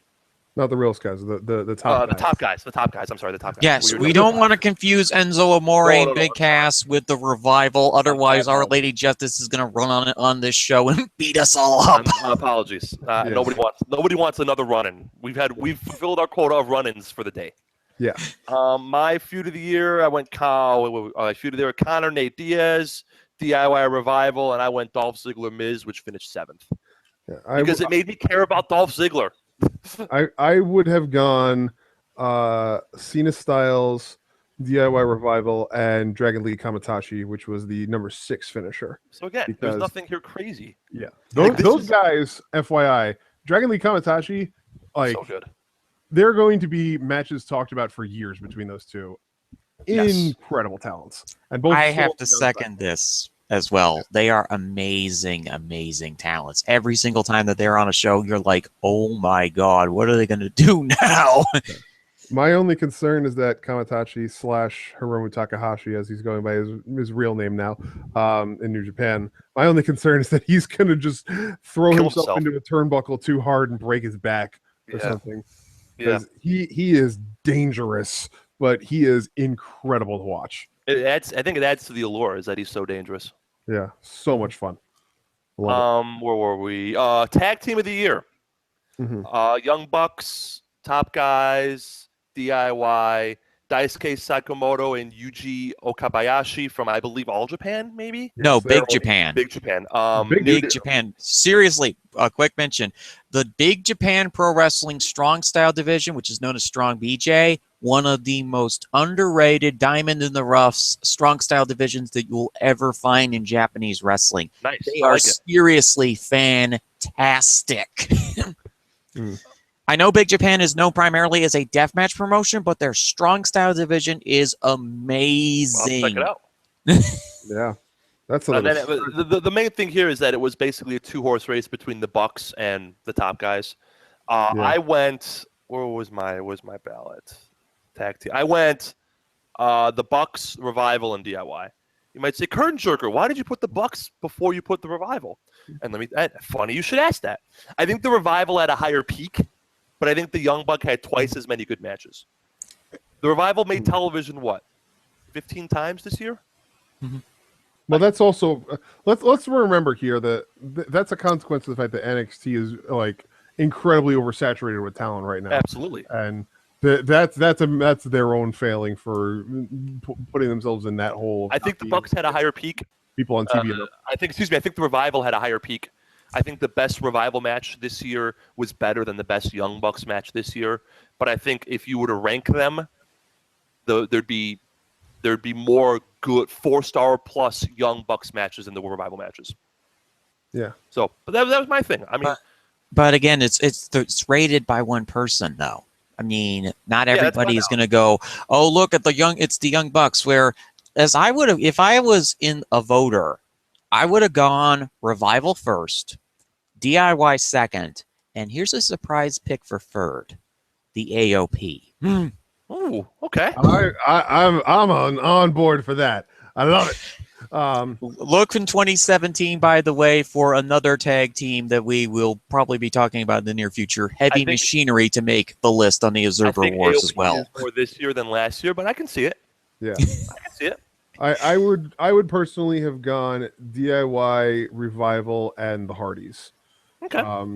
That Hardys finished with an honorable mention. My only thing with the Revival at this point, the reason why I wouldn't have put them first is because I've just gotten to a point where I'm oversaturated on them. They've been in the tag title scene now for over kind of treading their wheels. And I'm like, okay, I've seen this before. I've seen enough of this, and it's like yeah, I get it. It's great old school tag team wrestling. That's fantastic. I'm really glad that they have found that niche that they fill. But there's only so many times that I can watch their matches when it's like, okay, I've seen that before, seen the chop block before, seen the all the double trickery turns that you guys do before. Let's move on. And that's and you want to see your guys, Paul Ellering and his Murder Monsters, take on some different teams to see how developed they really have become. Yeah, that'll be a topic to discuss next week when we get into our primers for Takeover and for Wrestlemania, because I'm gonna have some words about that tag team triple threat. Yeah, as you should. Most improved. Here's where it starts to get fun. Matt Riddle, The Miz, Juice Robinson, Alexa Bliss, Zeus, who is awesome, Yoshihashi, Kenny Omega, Charlotte, Braun, Jeff Cobb. Curtain Jerker's ballots was Charlotte, The Miz, and Juice Robinson. There are some names on here that I don't understand. Matt Riddle. I don't know how you can be most improved and be a rookie. Yeah, especially when people. I get it. People like, oh, he was so much better at the end of the year than the beginning of the year. I don't think so. Those matches he had in April at WrestleMania 2016 were fucking amazing. Yeah. How is Matt Riddle improved? Matt Riddle's always been awesome. I think it's because the Observer voters hadn't really seen Riddle up until that point, though. Well, I think that case can also be made for Jeff Cobb. who really had a breakout year in 2016 with his appearances on Lucha Underground as Matanza. Yes. But here's my thing about Jeff Cobb, and also this applies to Kenny Omega too. Those guys have always been as good as they have been. Kenny They've Omega, always been great. They just got pushed. They just got put into higher profile positions. Yeah, Kenny Omega's been this good the entire time. He just got put as a main eventer. Yeah. Same with Yoshihashi. Yeah. I would argue that in Yoshihashi's case, though, that he didn't really have a lot of standout matches the last couple of years, but the last 2 years or so, he's tremendously improved. So I can see a case for him being on this list. I think 2017, and by the way, we should mention that the voting period is from December to December. Mm-hmm. So I think 2017 is Braun Strowman's year. Because I would have voted Juice Robinson, Braun Strowman, and it's hard to pick who my third person was. It'd probably be Baron Corbin. Okay, it's fair. Those would be my 3 picks. I probably would go with Baron Corbin, Alexa Bliss, and let me think here. Third person that is in the most improved list. I mean, this list of honorable mentions is crazy. Yeah, it is. If you need some suggestions here, David Finlay, Baron Corbin, Evil, Pete Dunne, Bobby Lashley, Natalia Neidhart, Jay White. I would go Bobby Lashley. Okay. Bobby Lashley's, by the way, a revelation at TNA. Yeah, he's been incredible. He deserves that main event spot that he's had. He's been fantastic. The triple belt Bobby Lashley, probably my favorite part of TNA in 2016. Yeah, no, he's been great. His matches have been great. His promos have been excellent. Like he's really turned it on. He's been very, very good. Yeah. Best on interviews: Conor McGregor, whatever. The Miz, Chris Jericho, Kevin Owens, Paul Heyman are your top 5. My ballots is The Miz, Alexa Bliss, and Jay Briscoe. Alexa Bliss did not place, and Jay Briscoe also did not place. So I was kind of on an island there, but I don't care. That's my ballot. I'm sticking to it. Alexa Bliss did get an honorable mention. Oh, she did. You're right. I'm sorry. I just saw that. That's fine. I don't speak Japanese, so I can't tell you how good Naito's interviews are. But Naito's interviews are fantastic. The translated interviews are absolutely amazing to read. Yeah, but you lose something in translation, though. But still, the transcripts always read really well. My picks would probably have been Naito, John Cena, and Jay Briscoe. Okay. Mine would be The Miz, Alexa Bliss, and Naito. Yeah. So we're all pretty much in agreement here. There's nothing too wacky. Yeah. So far, it's not too wacky, but there are some things. We'll get there. Oh God, Pixie Hulk is going to have words with the Observer Board members. most charismatic: Conor McGregor, Shinsuke. What was that? Shinsuke Nakamura, Tetsuya Naito, which was my top 3 verbatim. Kenny Omega number 4, Hiroshi Tanahashi number 5, Matt Hardy, Dalton Castle, Pentagon Jr. Great pick. John Cena and Roosh, another great pick. Yeah. Who's your top 3, boys? Most charismatic. Nakamura, Naito, and Dalton Castle. Okay. Alexa Bliss, Rush, and let me think here. I go Miz on the third spot. Nothing wrong with that. Yep. All right. Where was I? Best technical wrestler. Award. Best technical wrestler: Zack Sabre Jr., Kyle O'Reilly, Kushida, Jack Gallagher, Marty Scurll, Matt Riddle, Drew Gulak, Chris Hero. Don't really see him as a technical wrestler, but whatever. AJ Styles, pretty much the same thing. And my favorite, your technical wrestler extraordinaire, Katsuyori Shibata. Yeah. But again, I'm not losing sleep over the number 10 placer in this award. Yeah. Went Zack Sabre Jr., Matt Riddle, and Drew Gulak. So pretty conventional. Yeah, that sounds about right. I would probably have gone Sabre, Kushida, and Gulak. Yeah. Best technical wrestler, Fizz. I would probably go with Riddle as the first spot, and second would be, I think I'd go with The Miz in the second spot, oddly enough. Technical? Okay. Yeah, because he did some really great technical matches with Dolph Ziggler. Dolph Ziggler, he slowed down Dolph Ziggler in a Dolph Ziggler match. Okay. That applies to technical, right? There's something to be said for that. Mm-hmm. Yeah. And third? Third, let me think. As far as technical work is concerned, I probably go with maybe one of the luchadors. Like, I think I'd go Cavanario. Okay. Okay. Bruiser Brody Memorial, best brawler. Now, here's my question for you, boys, before we go any further.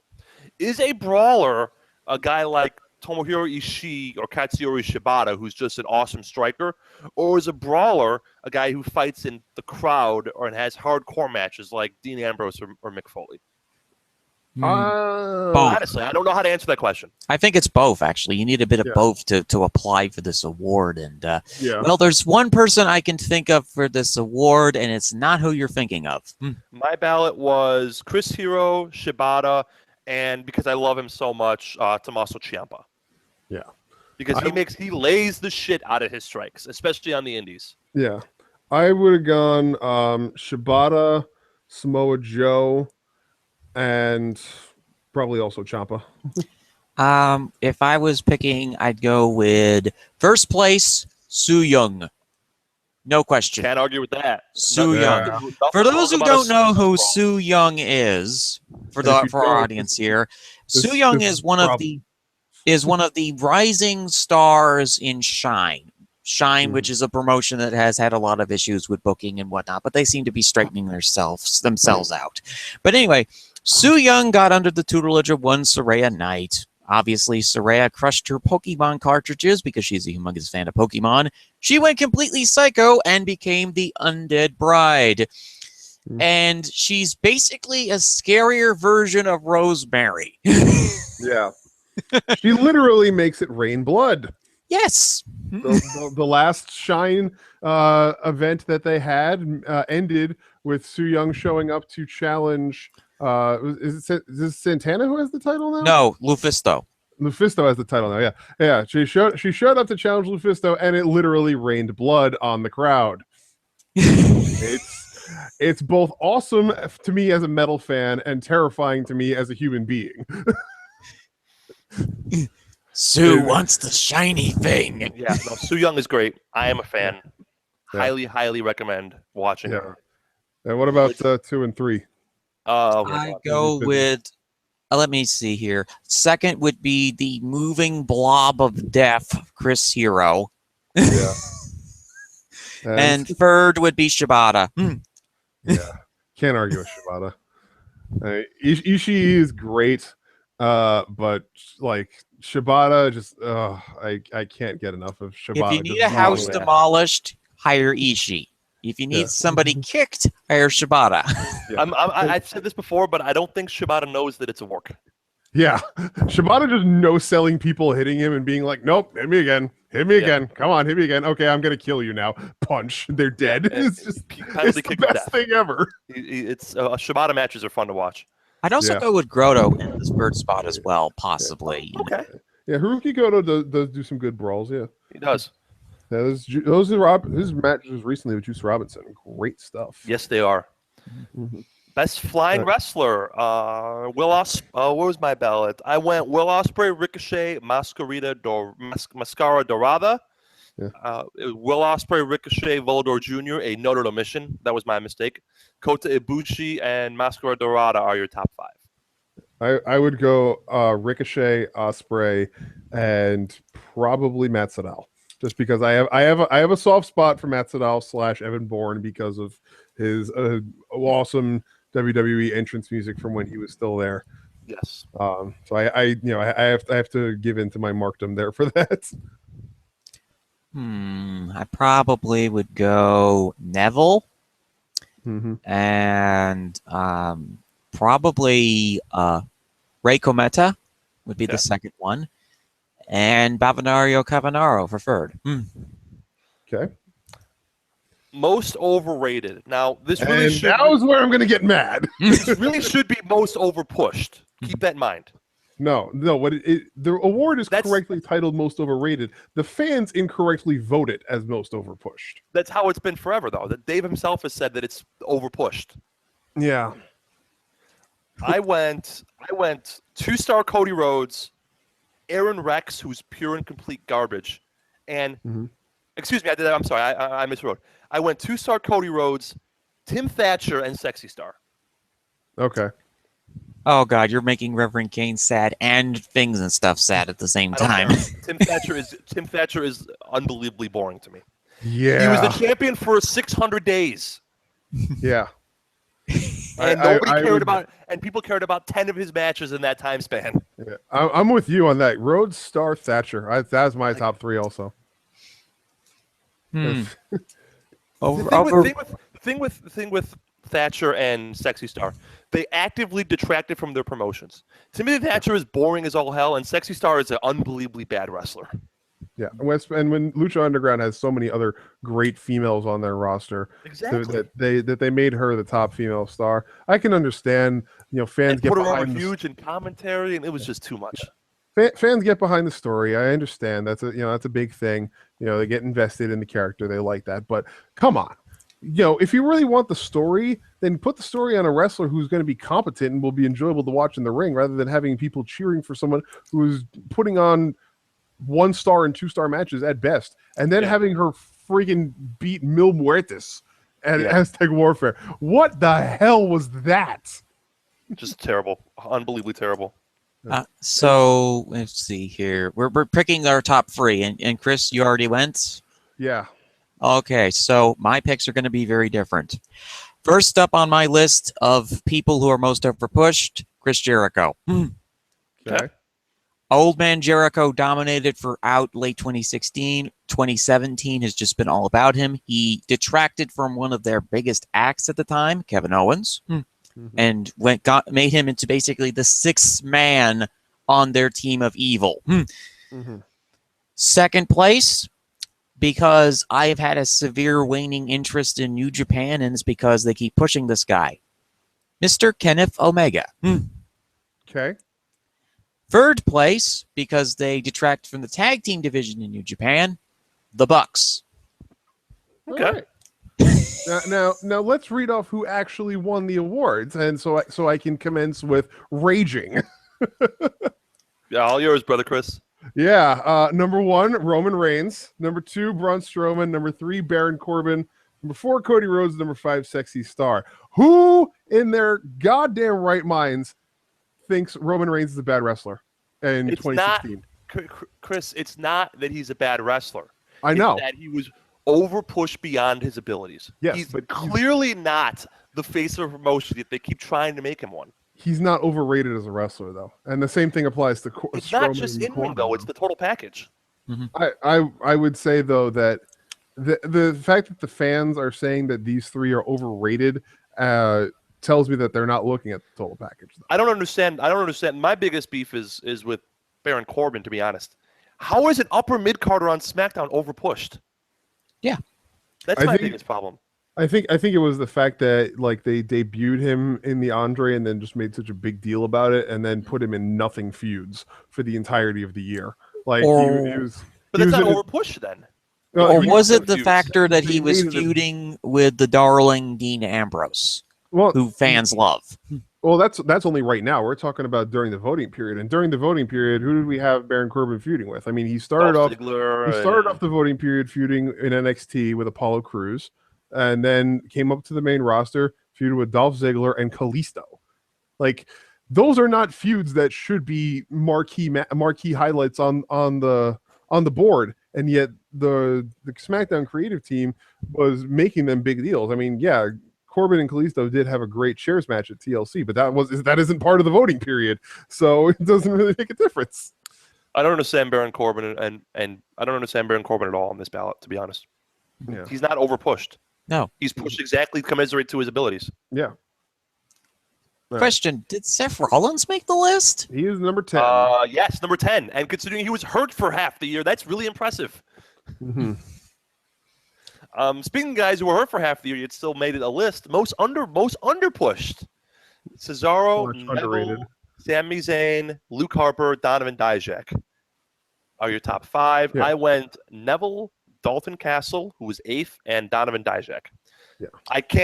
I cannot get over this Cesaro underrated award. He's perfectly rated. Yeah, he's exactly where he belongs. Mid-carder who can't talk. He's exactly where he should be on the card. Yeah. Brother Chris, Brother Fizz, do either one of you think Cesaro can be a main eventer? Not a chance. I Fizz. think he could, but in a certain situations where his ability to technical wrestle and the fact that he has somebody else who's doing the main talking in the storyline would benefit him. Yeah, but they already tried that. We I had mean, that with Paul granted, it was a badly executed managerial job by Paul Heyman because they only used it to get over the No. fact that I'm not meaning Heyman. Lesnar- I'm meaning he's face and he's facing against a heel who can talk and carry the promo segments. An Okay, actual yeah. wrestler. Yeah, I understand that. Mm-hmm.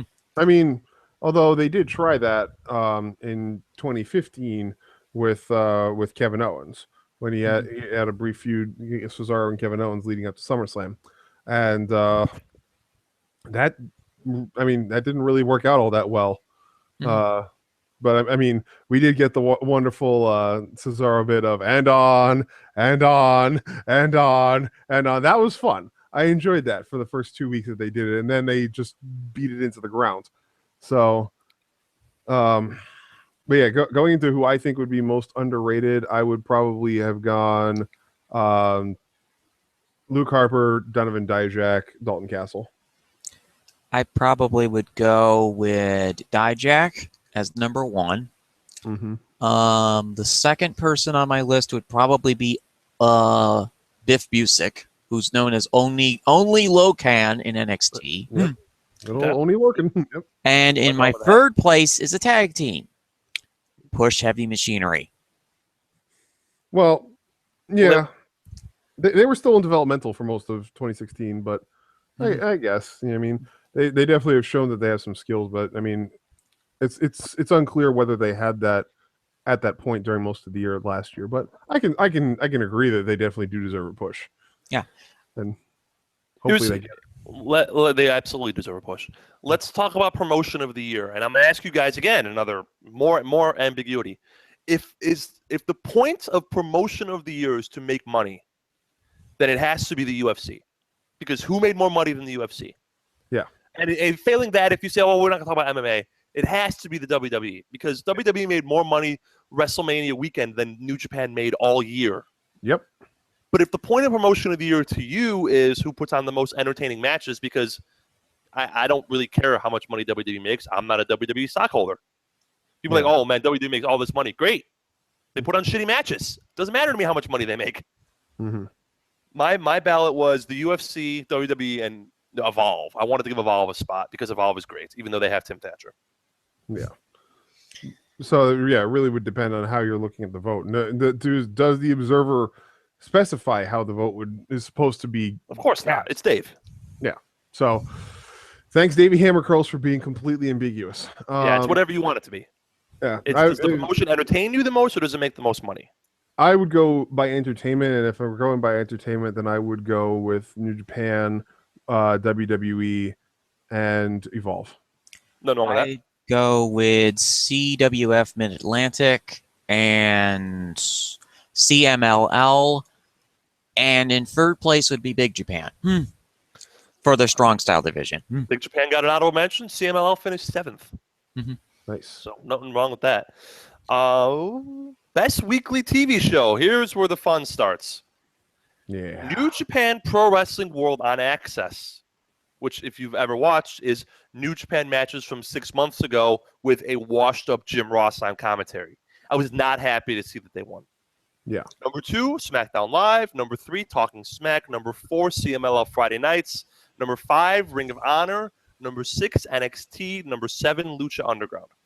Now, I only say that because last year NXT won and Lucha Underground finished 2nd. This year they're 6 and 7. Oh, how the mighty have fallen.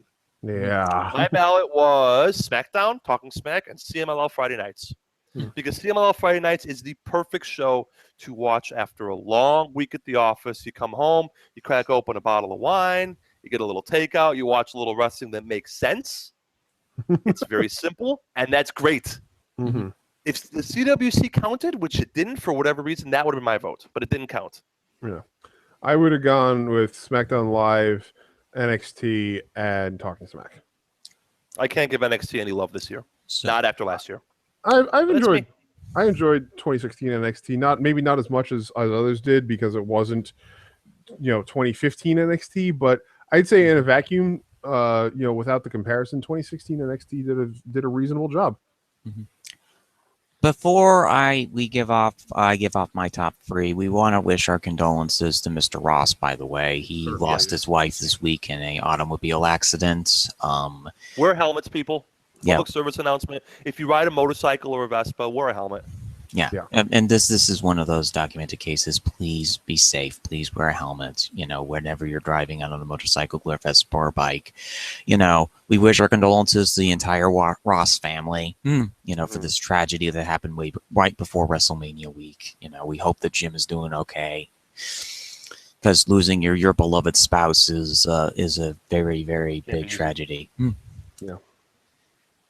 Anyway, talking about the top three, moving on from the incredibly somber note, I would go with CMLL. CWF Mid-Atlantic, once again, makes second place. And in third place, I'm going to go with SmackDown. Mid-Atlantic is broadcasts? It's on YouTube. Yeah. Okay. I mean, if NXT counts, then Mid-Atlantic counts, basically. Yeah, no, certainly. I just wasn't aware that they actually did. I think it's on Wednesdays right after NXT. Like, NXT is at 7 my time, and Mid-Atlantic is at 8 my time. Nice. All right.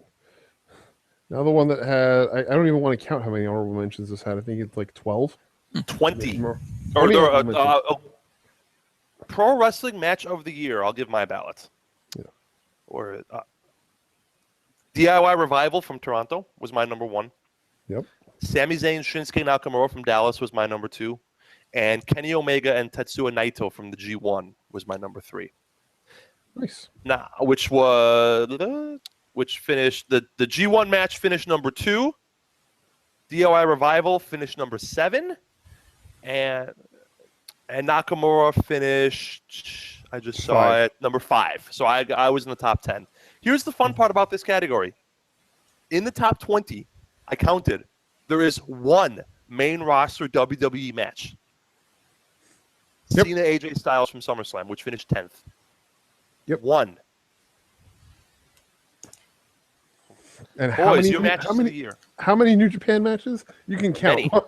Yeah. Well, New Japan, it's just a whole nother level when it comes to the in-ring stuff because those guys are crazy. Yeah. I would go Nakamura Zayn as my number 1. DIY Revival from Toronto as my number 2. Great match. And, I jumped out of my chair when they got the submission. Yeah. And Styles Nakamura from Wrestle Kingdom 10 as my number 3. Can't argue with that. By God, that match. Oh my God. Can't argue with that. I still watch that match. Don't blame you. Still amazing. Nakamura on home is something special. Yep, Yeah. and also the fist bump of foreshadowing. Yep. Yeah. That led to the kick out of the club. Yeah, absolutely. Yeah, well, it's like, but we'll be doing this again at WrestleMania 34. He knows. We'll be doing this again in Yeah. Let's hope so.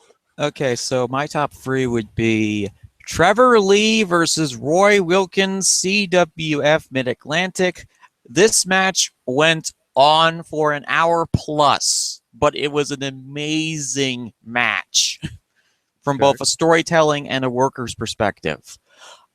Second place would be, I would probably go with AOP DIY if it was in the voting category. I don't think it was. No, it didn't make the cutoff. Okay, so I would go DIY Revival then. Okay. And then Toronto or Brooklyn? Okay. They're both eligible. Yeah. I probably would go with the Brooklyn match. Okay. Both awesome. Mm-hmm. Yeah, certainly.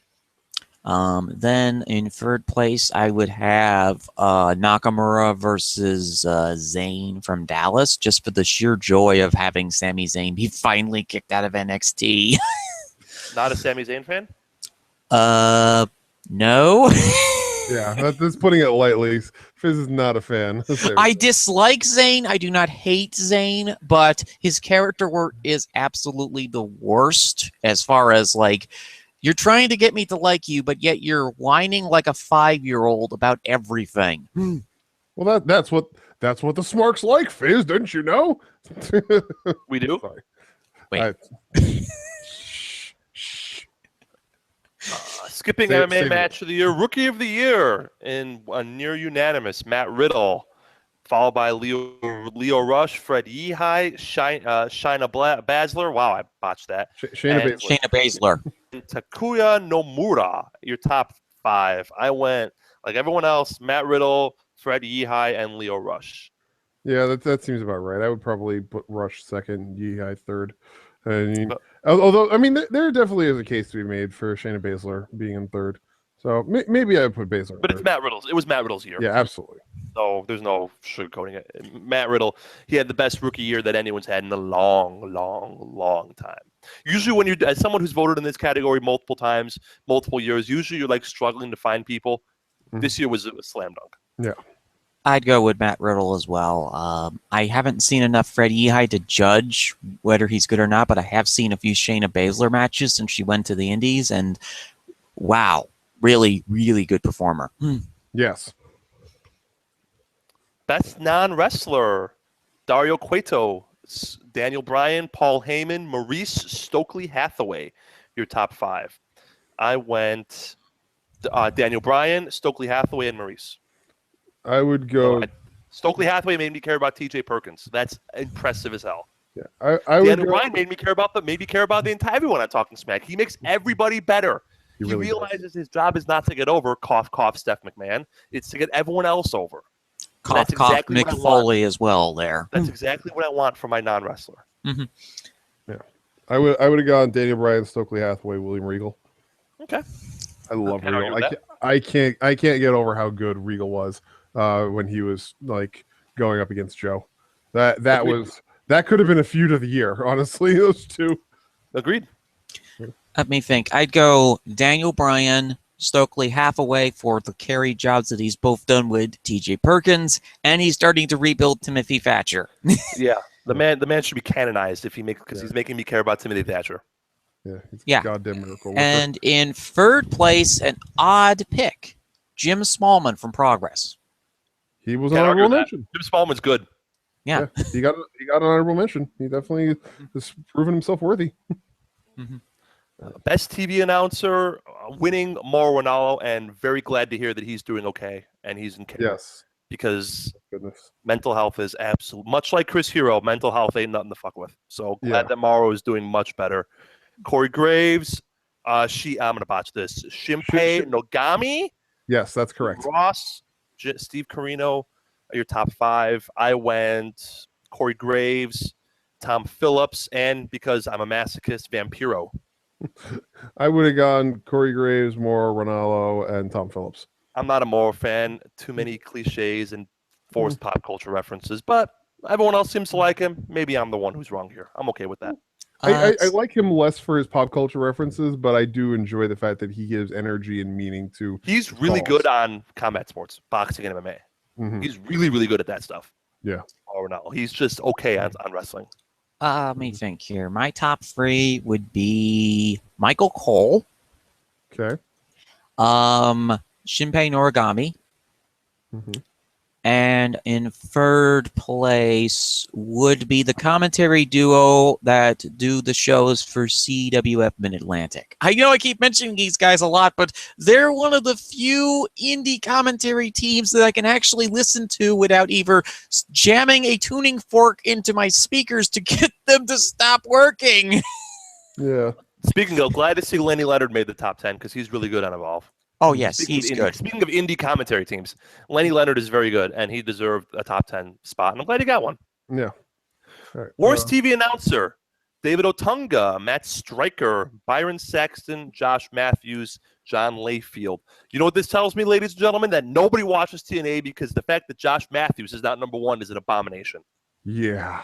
Mine was Josh Matthews, Byron Saxton, and Mauro Ranallo because, again, I'm the only person in the world who doesn't like Mauro Ranallo. But I'm okay with that. I mean, 85 people agreed with you. He made number 10. True. True. I would have gone Matthews, Otunga, and Stryker. Yeah. Uh, I don't have the Otunga's problem. just the dirt worst. Percy Watson, by the way, is rapidly climbing my list for 2017's ballot. Oh yeah, he's gonna be top He's three gonna be. for next year.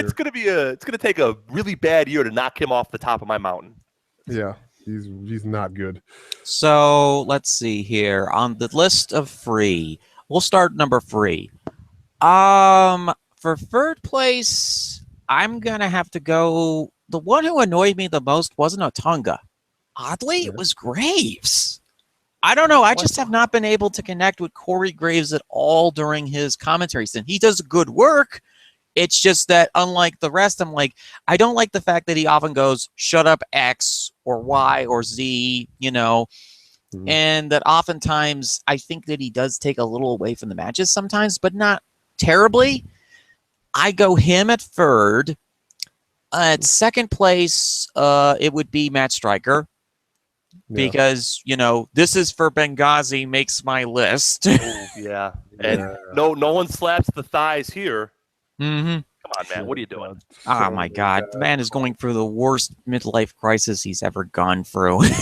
Yeah. And then we finally have, Josh, I'm a bad Dick Vitale impersonator, baby. Matthews. Yeah, Josh for the Matthews number one spot, kids. Josh Matthews is just a disaster. He is a cancer on that commentary table. He needs to go away. And thankfully, it looks like he did. Thank God. Out All of a right. cannon and into the sun. Yeah. God willing. Best major wrestling show, new Wrestle Kingdom, PWG Battle of Los Angeles 9/3. I don't know what night that is. That's September 3rd. Yeah, September 3rd, but I don't know which of the 3 nights it is. Oh, right. Yeah, that's a multi-night event. I always forget Yeah, that. Ebola. NXT Dallas, New Japan Pro Wrestling 1010 Tokyo. What is that? King of Pro Wrestling. Okay. That's their October event. UFC, God knows how that made a spot, but okay. It says wrestling show. The Cruiserweight Classic Finals and Mercury Rising round out your top 10. I went NXT Dallas, the Cruiserweight Final, and Wrestle Kingdom, just because I really like Wrestle Kingdom. Yeah. I would have gone Takeover Dallas, Wrestle Kingdom, and I would actually go with God, I can't remember which one it was, whether it was Payback or Extreme Rules that I liked better. I can't remember which one it was for the life of me. One of those two. Payback, because Extreme Rules had that horrible Ambrose Asylum match. Yeah, no, fuck that. Yeah, it was Payback. It was Payback. Yeah. Just say, it's like, wait a minute. No, it definitely wasn't Extreme Rules. Worst major wrestling show. Now, category B awards, you don't rank them. You just pick one. So this will be much quicker. Okay. Where's my page? Worst, I went WrestleMania, and so did everyone else, because WrestleMania 32 is still going on, and it still has no heat, and it's still poorly booked, and it's still bad. Yeah. Let me think here. So as far as best major wrestling shows, number 1 would be No Mercy 2016. Does that count? Yes. Yeah. Yep. Okay. made the Gonna go with No Mercy 2016. That would be number 1. Is that when AJ beat Dean? That was the one. belt? Yes. That was the and the Dolph Ziggler ladder match. Yeah. Okay. All right. I enjoy. Okay. Yeah. Yeah, that was the title versus career match, actually. Oh yes. You're and right. AJ Styles was in a triple threat with Ambrose and Cena. Yes, that started the match because it was the night of the first presidential debate, so they had the main event go on first. Mm-hmm. Yeah. And as far as worst major show, okay, let me think here. I'm not going WrestleMania because I didn't watch the whole show, and because WrestleMania is the celebrity show anyway, I'm not really that big on it in the first place. What was the match that was the Asylum match? That was Extreme Rules. That would be Extreme Rules? Yeah. Okay, we'll go Extreme Rules number 1, but 1A would be Roadblock. Oh yeah, well, out of the that's not eligible. That's next year's. Yeah. Okay, so next year's pick will be Roadblock Yes. because that's the show that made you two rage. Oh God, yeah. Oh yes, that's a good one. That was a god awful show. Yeah. Best wrestling maneuver. I went this phenomenal forearm. The one-winged angel ended up winning it. Whatever you like the most, I guess, is what you pick here. Kind of stupid. But I would go with the Eclipse. I can't get enough of that fucking move. finish 5th. Yep. I would pick the Bella Hammer. Nice. Can't argue with that either. Yeah. All right. She saved the forearm from being remembered as a Wade Barrett spot. Okay. All right. Next. Most disgusting tactic, I went with the Bellator Kimbo Dada 5000 after Kimbo booking that fight after Kimbo failed the drug test. And then after Kimbo died, trying to get his son to fight in his stead. And I was just like, no, you guys are all slime balls. Go away now forever. Yeah. I didn't watch Bellator, so I can't in good conscience go with that just because I didn't see it. But I will agree that's garbage. I would go with the second place finisher, which was Lesnar and Orton, and Lesnar forcefully opening up Randy Orton. Oh, that was so bad. And forcing the match to end by TKO. And fuck WWE for thinking that was okay to do with Lesnar, fresh off a failed drug test, and Randy Orton coming back from injury in his first match back. Yeah, fuck all of that noise. So agree with bad. that as well. If I had to vote, I'd probably would go for my number one would be shoehorned in political references on commentary from Matt Stryker at a AAA show. The aforementioned "this is for Benghazi" moment, because why? That's bad. Yeah, that's real bad. Mm-hmm. Yeah. Worst TV show. I think we could all agree that it's Monday Night Raw. Yeah. Just worst match of the year. I mean, I'm trying to. I would probably I'd go probably ROH TV. Okay. As worst TV show, because like the problem that ROH TV has, in addition to their abysmal commentary team, which they don't get as touched upon as much as TNA does, but their commentary team is not the best. And then there's also the issue of the atrocious lighting. Yeah. How can people see at these events? How can the wrestlers see when the lighting is basically as good as going to a dimly lit bar? Yeah, it is pretty bad. So anyway, continue, Curtin. Worst match of the year. Your winner was the famous My Vag, She's Hurting My Vag match between Shelly Martinez and Rebel from a random TNA One Night Only. My winner was the Extreme Rules Ambrose Asylum match because I expect way better out of Chris Jericho and Dean Ambrose than the 29-minute abomination that I got. Yeah, yeah. I covered as bad as my vag was, and it was horrible. Don't get me wrong. Mm-hmm. We see bad matches between bad workers all the time. We don't see anything that bad at a WWE television pay-per-view event. Yeah, it's abysmal. It was absolutely abysmal. I mean, that would be my number one too. My number one is also Ambrose Jericho. 1A would be Rollins versus Balor at SummerSlam. All right, reasonable. Mm-hmm. Worst feud of the year. I went with Undertaker Shane McMahon because it was a shoehorn feud that had absolutely no ending or resolution. In fact, it killed the feud dead because, you lost? That's okay. You're running the show anyways. Yeah. Yeah. That would the winner was Titus O'Neil, Darren Young. I'm not sure why. It's a lower card feud between lower card guys. Yeah, it sucked, but whatever. It's a lower card feud. I would go with Taker Shane as well because there was literally no point to that. The only reason why they did that is because they didn't want to. They didn't have Cena available to do Cena Taker, and they needed to have Taker on the card. I'd go with Ambrose Jericho. That was number 10. Yeah. Why was it number 10? Yeah. Why was it number 10? That feud should have been higher. There were some pretty bad ones, though. Yeah, this top 10 is I'm going to read the top 10 real quick for you, Fizz, because it's a testimony to badness. You ready? Yeah. Yeah. Titus O'Neil versus Darren Young. Yoshitatsu versus Bone Soldier. That was god-awful. Roman Reigns versus Triple H.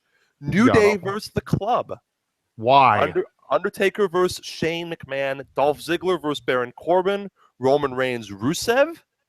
That was actually here's a sneaky winner. Noah versus Suzuki Gun killed the promotion. Yeah. AJ Styles versus James Ellsworth, Chris Jericho versus Dean Ambrose. I'd take out mention Brian Kendrick versus TJ Perkins. Yeah. I'd take out Ellsworth versus Styles because that feud worked. That was a feud that worked. Also, Rusev and Reigns was a really well-worked wrestling matches. There wasn't really any... I mean, you could say that the promos were questionable, but the actual matches themselves were really good, especially since we now just learned that Rusev is out of WrestleMania because he had to get surgery on his shoulder. Yeah, but you got to remember, the Observer voters hate Roman Reigns. So, let's be Their fair. loss. Worked the Hell in a Cell match without using the cell. They worked a wrestling match. It wasn't exactly great shakes. No, but I don't think it deserves to be top 10. But no. I can understand. I'm not losing sleep over the 6th place finish or whatever the hell it is. I'm scratching my head, just like you said, I'm scratching my head as how Titus O'Neil versus Darren Young made number 1 with that large of a margin of votes. It was it got 322 votes, and the Yoshitatsu versus Bone Soldier at number 2 got 70. So that's 4 times as many votes. I don't understand what you wanted from Titus O'Neil and Darren Young. Yes, it was shit, but it was 2 lower card guys who needed something to do. Who cares? Yeah, and it's Darren Young, who's okay, and Titus O'Neil, who's an ex-football player. It's not like you can expect much of this guy with his knees. Are they really that upset about the fact that Bob Backlund was getting thrown around the ring? That's the only thing I can think about as to why they would be that upset about it. Mm-hmm. Like go on. 2 spots there. And that was worst promotion of the year, winning for the 10th straight year. TNA. Yeah. Because we learned that TNA was basically a Ponzi scheme. Yeah. And Global Force Wrestling and Ring of Honor aren't? Or AAA? AAA finished second, Ring of Honor finished 4th. Global Force has not run television yet, though. Yeah. And let's be honest. I mean, the goings on of Jeff Jarrett in Canada are really not of significance to a lot of pro wrestling fans around the world because it's Jeff Jarrett and nobody cares about Jeff Jarrett. He literally was starting up a gold Ponzi scheme. Yeah, but I mean, nobody was watching. TNA was an actual Ponzi scheme. They had to go to Billy. They had to go to Billy Corgan to get funding. Yeah. Mm-hmm. Yeah, TNA, that would be number 1, but AAA are close second because fuck AAA. Oh God. I would go with number 1 would be AAA, not because they wrecked AAA themselves, but they also severely damaged Lucha Underground. They damaged not 1, 2 promotions. True. 2 promotions for the price of 1, folks. That takes talent. That does. All right. Best Booker. Best Booker, Gato, Joe Silva of the UFC, Ryan Ward, Triple H, Vince McMahon. I went Gato because you lose all those guys and you still draw more to the Tokyo Dome and you make Naito and Kenny Omega into main eventers. You get a Best Booker spot from Kurt Angle. Yeah, no, I agree with that. Losing all the talent that he did and still coming out on top like that, just amazing job. I'd go number 1, Ryan Ward. Also a reasonable choice. Yeah, Ryan Ward and Road Dogg would be the number 1 pick there because they're a duo. Promoter of the year, I went Dana White because he sold UFC for $4 billion. Wait, he doesn't own it anymore? No, he's like they sold it to IMG and the Fertitti brothers sold it, but he was the big reason why they sold it though. He still is the president. But the people who owned it sold it, and the big reason why they were able to make as much money selling it is because Dana White Scumbag Central is really good at his job. I mean, basically, he is a humanized version of Jabba the Hutt. Yeah. Yeah. I would probably go with. I don't watch MMA, so I can't pick that. But I would go with Kadani. Okay. You're going with the crazy. Maximilian Pegasus Yu-Gi-Oh! Trading card owner. Yep, 100%. I mean, I get he has the absolute stones to go against Satan himself. I applaud him for that, but I'm like, oh my God, this is Seto Kaiba versus Vince McMahon. Hey, I mean, if it doesn't work, I mean, he loses the money on 1 round of shows. In Los Angeles, and it doesn't work out, and then they go back to Japan, and they still are printing money with every round of Bullet Club and LIJ merchandise that they run. And they also have all these intellectual properties that they sell via trading card games, which are big in Japan, apparently. I mean, they took Suzuki Gun, who killed Noah, and they've actually turned them into something legitimate now on their roster with minimal effort. I mean, Exactly. granted, fucking Taichi is still there, but I mean, they can throw him off a bridge or something. I don't know. Sure. I mean, we threw a championship belt in the Long Island Sound. We could throw a guy off a bridge. Yeah. Anyway, best gimmick: Broken Matt Hardy, Lij, Chris Jericho and Kevin Owens, Marty Scurll, Dalton Castle. Broken Matt Hardy wanted to walk, and that was my pick. Mm-hmm. Yeah, I would go with Broken Matt too, because that like I said, biggest draw of American wrestling. In terms of gimmicks. My number one pick would be Alexa Bliss's gimmick of being the biggest little monster on SmackDown. She is their Braun Strowman in that division. Yeah, that's fair. Worst gimmick: Bone Soldier, The Cabinet, Make Darren Young Great Again, The Shining Stars, The League of Nations. All worthy choices. I went with The Cabinet, but Bone Soldier is unbelievably bad. Yeah, that is really bad. I have to go with League of Nations personally, but Bone Soldier, why? Yeah. Oh, real Go quick, away. Going back, best gimmick: if money counts, it has to be Lij. If it doesn't count, then it's Broken Matt Hardy. Yeah. So again, basically your mileage may vary. Yes. As far as best gimmick is, worst gimmick, you're saying? Worst gimmick, yeah. Okay, so worst gimmick. I'd go with the Cabinet from Ring of Honor, because that gimmick is so unbelievably politically offensive. Like, again, you're bringing politics into professional wrestling. I can understand if you're like, say you're a foreign heel from America and you're doing a Trump gimmick in Mexico. That I understand. That I completely understand doing that. But the Cabinet's gimmick was just so convoluted and confusing, and they spent 15 minutes standing around in the ring doing absolutely nothing. Yeah, they were awful. Okay. You got to. Yep. Who are you going with, Chris? I know. Except for worst gimmick, I would go League of Nations. Oh, okay. But Bone Soldier is a very close second. Like the thing about Bone Soldier that makes him only second is that he is by the time the voting period ended, he was rendered largely inconsequential. Like he made a quick splash when they turned Captain New Japan into Bone Soldier, and then they realized, oh god, this was a terrible plan, and they stopped using him in any like marquee situations. He only was showing up in large scale tag team matches. And I mean, at this point now, I mean it's been what, like 4 months since the voting period ended. I think in that 4 months he's shown up on New Japan TV twice. Yeah, thank God. Yeah. So, yeah, I think it's okay to say that, you know, the Bone Soldier gimmick was a bad decision, but it was not a long-term lasting bad decision. Agreed. So, do we really need to cover these last two categories? No, I didn't vote for him. I don't count. Yeah. All right, Chris, talk to me about the Bullet Club. Yeah. So, and just for anybody who's curious, the last two categories were Best Pro Wrestling Book and Best Pro Wrestling DVD. And, you know, if you didn't buy books or DVDs about wrestling this year, then it's really not consequential to you. All right. So, do we want to run through New Japan Cup results real quick? I'll just real quick. Yeah, we kind of went long. The New Japan Cup was won this year by Katsuyori Shibata in a finals match against Bad Luck Fale. He won via PK, as he wins most of the time now, and he immediately announced he is challenging Kazuchika Okada for the IWGP Heavyweight Championship at Sakura Genesis. I believe that's which is the 9th or 8th.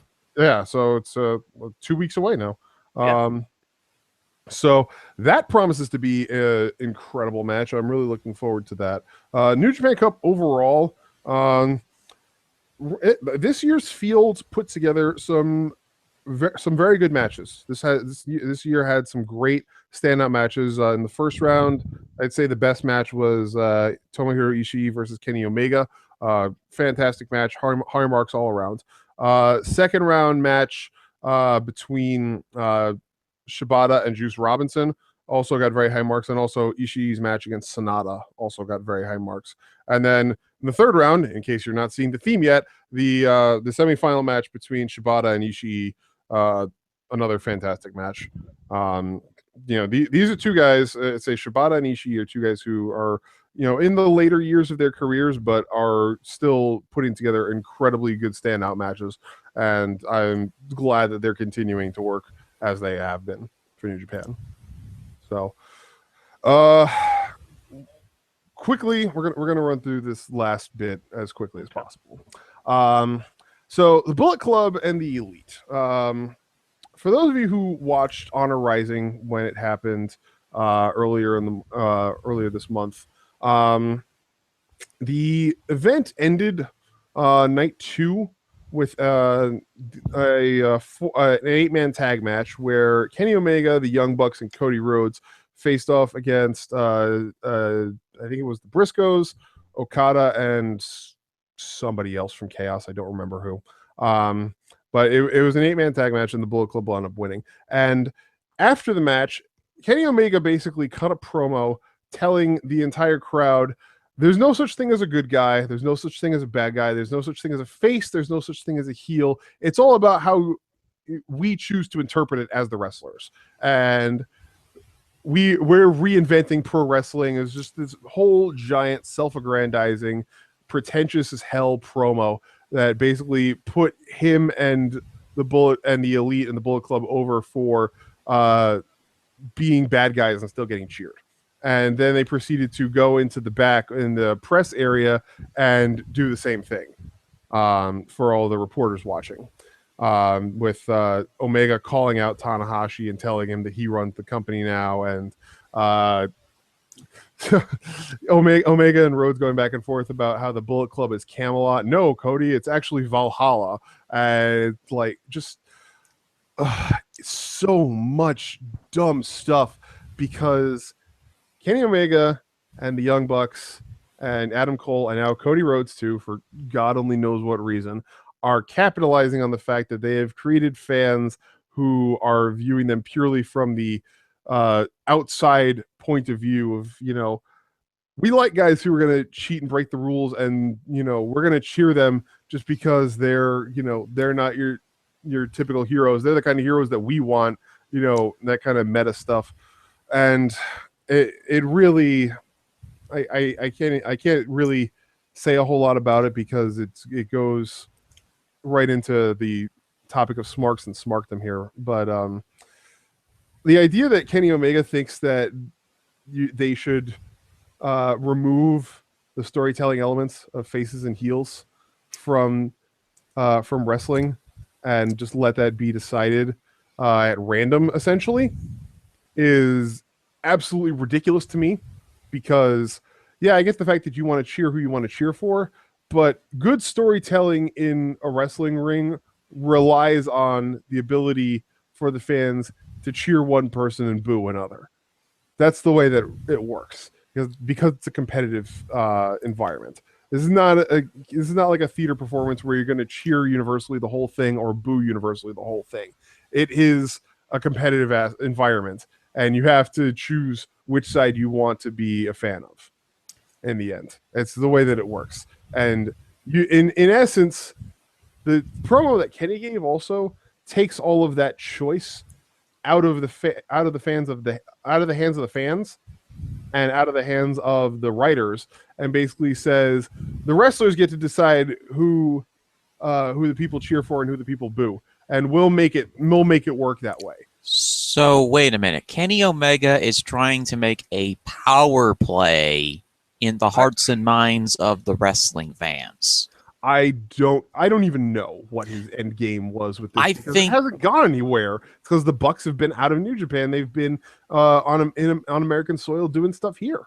Mm-hmm. I don't even know what the whole point of that was, especially when the Bucks and Cole were leaving, and the Bullet Club has not been. This was actually, to be perfectly honest, this was the first time that the Bullet Club had been heavily featured on New Japan programming since Wrestle Kingdom and New Year's Dash. They were not on the whole run of shows during the New Beginning run in February. There were no Bullet Club guys on that run of shows. So what was the point? Were the Bullet Club guys upset about the fact that they weren't on those shows, and this was their way to do some kind of like shoots? I don't know. Like my thought process, I have never been the biggest, if you haven't noticed it by now, folks, I am not the biggest Kenny Omega fan. I've never really been interested in his matches. I've never really been interested in his character. I thought his best character was when he was down doing wacky things then in DDT Pro. This whole serious cleaner gimmick is baffling at best and annoying at worst. And the idea that he cuts this this is the first time I've actually heard that this work shoot happened. I heard that Kenny had done something stupid at one of these Honor Rising shows in Japan, but I didn't think that he went that dumb with it. Well, the other side of that is that night one ended with Cole and Omega having a little hissy fit in the ring with each other because Cole had main evented the show with his title defense against I think that was the title defense against Yoshihashi, and he won. And then like Omega came out and was like congratulating him and all this and saying like the Bullet Club reigns supreme and all that stuff, and you know, putting himself in the Bullet Club over. And Cole grabs the mic and says, "Yeah, but this is a Ring of Honor show. I'm the Ring of Honor talent. I should be the one who is in the spotlight here, not you, Kenny." And then Kenny made some crack about how, yeah, these people are Japanese, though. They can't understand you speaking English, which is they understand English perfectly fine, Kenneth. Yeah, and I mean, this is a joke because Kenny Omega is the one who said when he turned heel that he wasn't going to speak Japanese to the crowd, even though he's freaking fluent in the language. So I don't understand. Here's the interesting thing about Kenny. You know what he's a big fan of? The Mega Man series. What does the Mega Man series not have? I couldn't tell you because it's been years since I last played a Mega Man game. Story. Yeah. He's thinking of wrestling like a Mega Man video game. Now, some video games have massive amounts of story, but the Mega Man franchise, apart from Legends and some of the spinoffs, has never really had the deepest story. So he figures, oh, well, I'm going to be Mega Man. I'm going to be the guy that doesn't have... I have all these super cool, flashy moves, but I have absolutely zero depth to my character. Oh, if he wants to do that, then take his ass to fucking PWG. They don't need story to put on great matches. Kenny, you're the Kenny, you are the leader of one of the premier factions in New Japan Pro Wrestling. You are supposed to be making story an integral part of your wrestling because that's what New Japan is. It's a faction war. It's been a faction war for as long as you've been there and even longer before that. Get your shit together, man.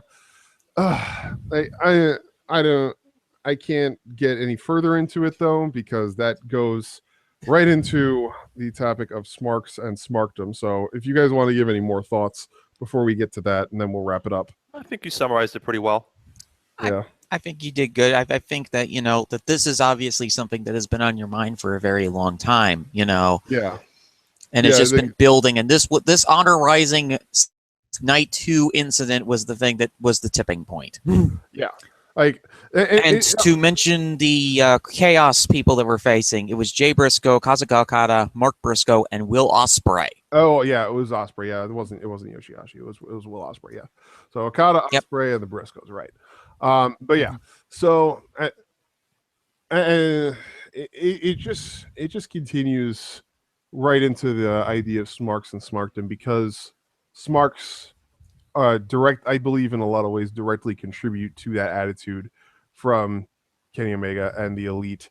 Like, you know, when they can in the middle of a match go right up to the like pull a spot where they're cheating behind the ref's back and then go right up to the camera and say, "Ha ha, we cheated," and like make it so that people are supposed to cheer that because that's what you know, Smarks in America are cheering about the Elite and the Bullet Club. But let's talk about the overarching topic of Smarks and Smarkdom and how it has recently impacted professional wrestling within the past week. Or, you know, I'm actually going to go a little bit further back within the past 2 or 3 weeks since the Elimination Chamber pay-per-view. Jeez, 2 free weeks for all of them impact. So what exactly did the Smarks do this time, Chris? Okay. So there's been a couple of things. Number one, the incident of Paige and Xavier Woods and Brad Maddox private photo and video materials being leaked onto the internet after being hacked illegally from a device, and the wrestling community on wrestling Reddit with a W, or any of those places that you'd like to call it. If you're looking for a place to go that is a wretched hive of scum and villainy, look no further than /r/squared circle, or even worse, /r/wrestling with the plot, which is a fucking shithole that I want to burn out of the internet. What's the difference? Wrestling with the plot is specifically about ogling pictures of women in wrestling. Oh, great. For literally no other purpose than that. And that was the location where the hacked materials were first shared, for the record. So the community at large on wrestling Reddit and wrestling with the plot proceeded to villainize and decry Paige for having recorded these materials and how she should have known better about how they would have been hacked eventually, et cetera, et cetera, et cetera. Meanwhile, saying nothing about Xavier and Maddox. In fact, they were probably classic sexism, though. Yeah, they were going on about how they wanted to, cheer Xavier and congratulate him from the fans for his activities, for what he had done. In and of itself, that attitude is utterly despicable and deplorable, and I despise seeing that, which is why I don't go to /r/squared circle or wrestling with the plot, because that is disgusting, and you should feel ashamed of yourself if you are exercising that attitude of villainizing the female in the situation while congratulating the man. It's pure sexism is what it is. A pure, unfiltered, unadulterated 100% sexism. Yeah. And continuing on, what Smarks have been doing lately, a trend that I have noticed, the tendency to rewrite the story to match your chosen dialogue.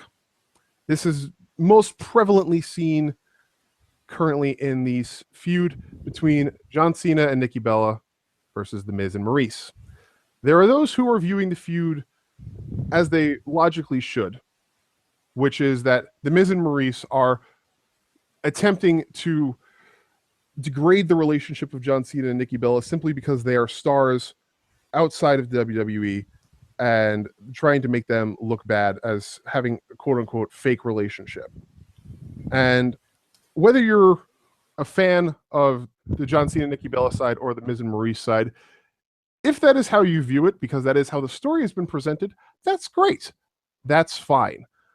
But there are people who are rewriting the narrative, who are going on to say, the Miz and Maurice are in the right here because John Cena and Nikki Bella do have a fake relationship, and they don't deserve to have the spotlight. And I hope that the Miz and Maurice win at WrestleMania to expose them for the fake couple that they are, and all these other things. See, I am real quick. I am pro Miz and Maurice because they're going to be around, and Cena and Nikki Bella won't be. And if you want to put the Miz into the fucking stratosphere heat-wise, you have him beat John Cena. And then he spends the entire year saying, I beat John Cena twice at WrestleMania, nah. That doesn't mean the Miz is a good guy. That just means I want him to win. That's different. Yeah.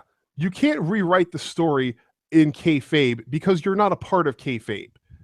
The people who are watching the shows, you're not in kayfabe. You can't inject yourself into it and rewrite things to fit your perspective. That's not how storytelling works. That would be, I'm basically going to give my argument verbatim that I've been giving online here in a lot of forums.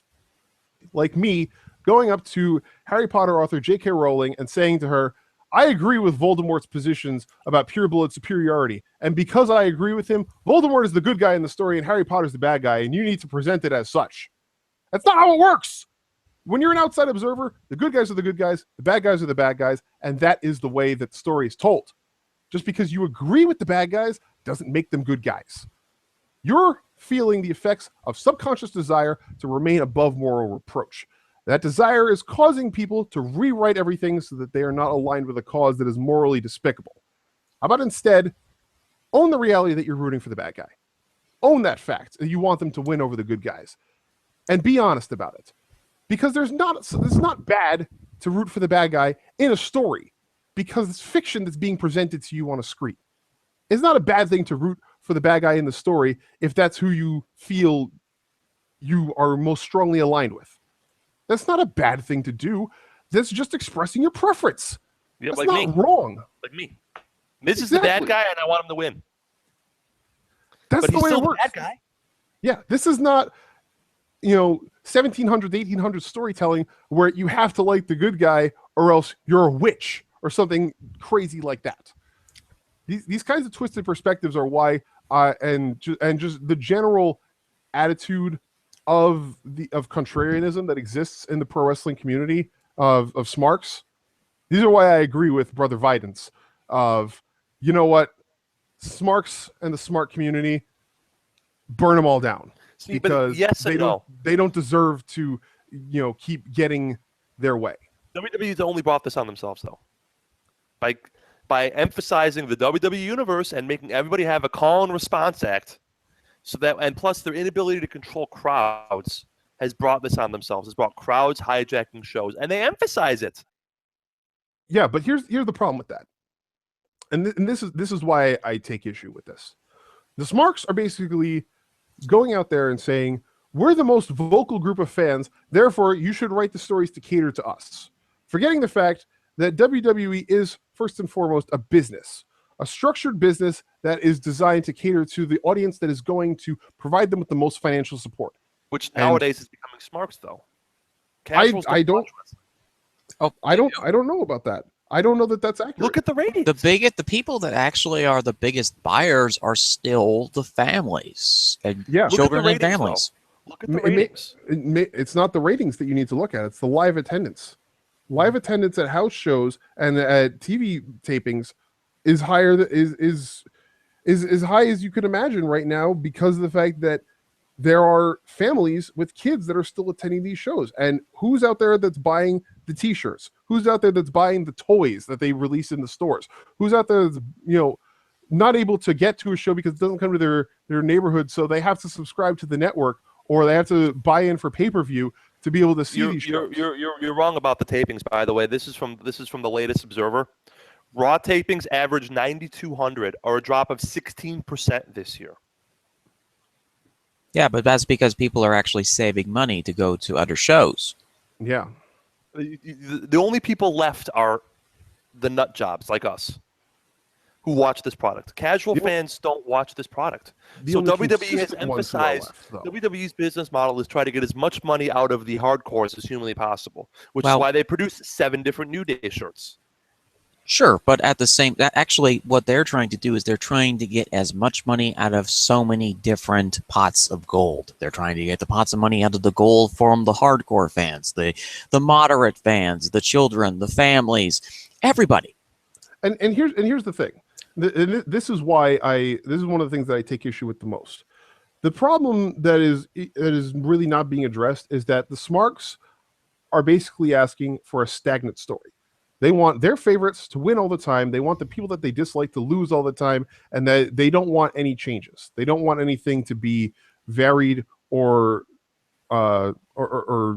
alternating between who's got the titles, who doesn't have the titles, who's winning feuds, who's losing feuds. They want a consistent story that is only consistent with their favorites receiving all of the emphasis. And that's not something that is viable for the company. It's not. You can't have a long-form storytelling competitive environment where the same people win every year. There's a reason why people lost interest in the NFL during the 2000 to 2010 decade. It was because the New England Patriots won the Super Bowl how many times that year? That decade? 4 times? 5 times during that decade? They were the most dominant team, and everybody expected, the Patriots are going to win. That's just what ended up happening. That's just how it works. So why would we continue to tune in when we know what the end result is going to be, when there's no variation? I mean, the best stories that WWE told in 2016 and going into 2017 were ones where the outcomes were not certain. That's been the model that has worked for all this time. Yeah, So I'd what's your agree. solution? Well, I mean, the Vidance model of thinking is a Roman Reigns 20-year title run and saying a giant fuck you to the fans. I wouldn't say that a 20-year setting on fire one of the pillars of your fan community. Okay, I mean, whatever. I don't necessarily know that you need to go that far. I don't think that you necessarily need to be an overt to respond to their contrarianism with even further contrarianism. But I don't think that continuing to vacillate back and forth on your courses of action and being indecisive is the way to go. If you're going to push Roman Reigns, push him. Yeah, no doubt. Give him the belt. Give him a year. See what happens. We've already wasted 3 years of our lives with this bullshit. Stop half-assing it. Well, in my case, I've enjoyed these last 3 years with Roman Reigns, but I appear to be in the minority. I've enjoyed Roman Reigns, but this whole starting and stopping bullshit is aggravating. Just give him the strap, have him hold it for a year, and see what happens. Yeah, either it'll take or it won't. Yeah, and we need to know. In the end, what it really comes down to is this whole idea that the Smarks need to dictate the show or else they won't tune in. That's a load of crap. Okay, Smarks are going to tune into the show no matter what, because this is what they have. Your weekly wrestling outfits are to either watch WWE, watch Impact, or try to find internet streams of the other shows, because Lucha Underground and ROH are not readily available in a lot of broadcast cities. It's just not. I can't get Lucha Underground, and I'm in New York City, the #1 media market in the country. I can't get ROH. I'm in the #1 media market in the country. It's only available in select places, so you have to either. I can't get ROH when I'm in Chicago. Yeah. I'm with you. Yeah, you either have to get it through the internet or you have to settle for what you got, because the idea that I've heard the argument proposed to say that, okay, Smarks, if you don't like what's happening, stop watching. That's not going to happen. We know that that's not going to happen. They have such an obsessive tendency to obsess over the things that they love or hate so much that there's no middle ground. Yeah, but hey, I mean, if it comes down to it, if getting the contrarianism out, requires extreme measures, then you know what? I'm all in for a 20-year Roman Reigns title run. Whatever. But then again, that's because you like Roman Reigns. I agree. I'm okay with that. But I mean, even if it was, I don't really know how else to put it. But the thing is, the main problem right now is that wrestling fans over the last 15, 20 years have lost whatever mechanisms that they used to have in order to cope with what was going on in the world of wrestling. Primarily now, you see on the Bird thing, which is Twitter, and on wrestling forums everywhere, everyone is reacting with emotion. They aren't thinking with logic, they're thinking with their heart. And thinking with your heart sometimes is a good idea for certain situations and for certain feuds, but when you toss out all forms of logic, all forms of business sense for let's push this guy, and I've seen it so many times on forums, people saying, well, they should give this person the championship and then they continue on. And then I ask the question, well, how do they continue on then? Who's the first person that they put in line? Who's the first person that they drop the belt to? They don't have a plan beyond that. All they see in their emotion is, I want this person to have the belt. I don't care what else happens, And as far as the Smarks things goes, I think that it's a multi-tiered issue. You have people who are in this wrestling bubble interacting with people who are not in the wrestling bubble, who are antisocial. Most of them are, who do not like interacting with other people unless it's other people who are in their same age group. They can't talk to somebody who's 10, 20 years older than them. Heck, even people who are 5 years older than them give them issue because they don't know how to socialize with these people because they've been basically raised in daycare their entire lives. And this is the one thing that is their need. The additional issue is that with, for instance, the Brooklyn chants that happened at this week's Raw, I'm like thinking to myself, why did they not ban the sale of alcohol at this event? Because you're gonna get people who are gonna be sitting around in the arena getting themselves drunk, and they're gonna start with these incredibly offensive chants, and you're gonna have people who are not gonna want to go to the arena who are there with their families, their children, and they're seeing some guy scream off some offensive chant about women. You know that shit's really what set this off, because I live 10 minutes from the Barclays Center, and I'll be honest, after like hearing some of the chants and stuff that was going on, I really wanted to go down there and start yelling at these people as they left the arena. And I know it wouldn't make a difference. I know it wouldn't do a damn thing. But, of course, because they're drunk out of their minds. Yeah, but that's the thing. That's really the problem. There is the entitlement. I'll go back to that again. The entitlement that these people feel that because they're consumers of the product, because they spent the money to go to the show, that they should run the show, and that they can, the audience can dictate how the show progresses and whatnot. It's like, that's not how this works. You're a consumer of a business product. You sit and watch the show, you cheer or boo accordingly, but you don't try to take over the damn show. You don't run on stage during a concert when a band is playing and start, messing with the drum set or something. That's not how it works. It doesn't work that way.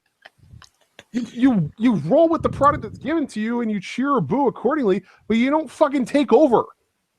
That's not appropriate. That's not good etiquette for being a ticket buyer. If WWE did not want guys taking over, they would never have the myriad amounts of call and response they do in promos and in matches and in gimmicks, though.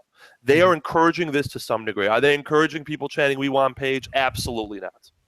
And I'm not defending those cretins. Don't get me wrong. Yeah. But they want call and response.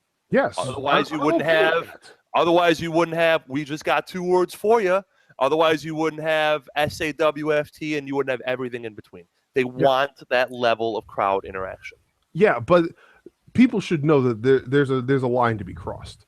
Yeah, and they should not be crossing that. There's a line that you can cross if you really want to be an asshole, but that's not something that these people should be doing, and they're doing it on a regular basis. CM Punk chants, starting the wave, throwing a beach ball around, yelling offensive slurs at the women in the ring.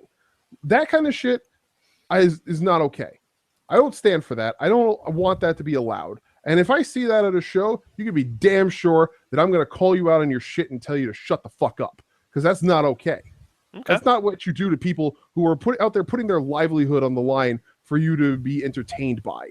That's not right. That's not appropriate when these people are out there doing a physical activity that puts them at high risk for injury. As we've seen over the past couple of years, the number of injuries that we've had is too many to list.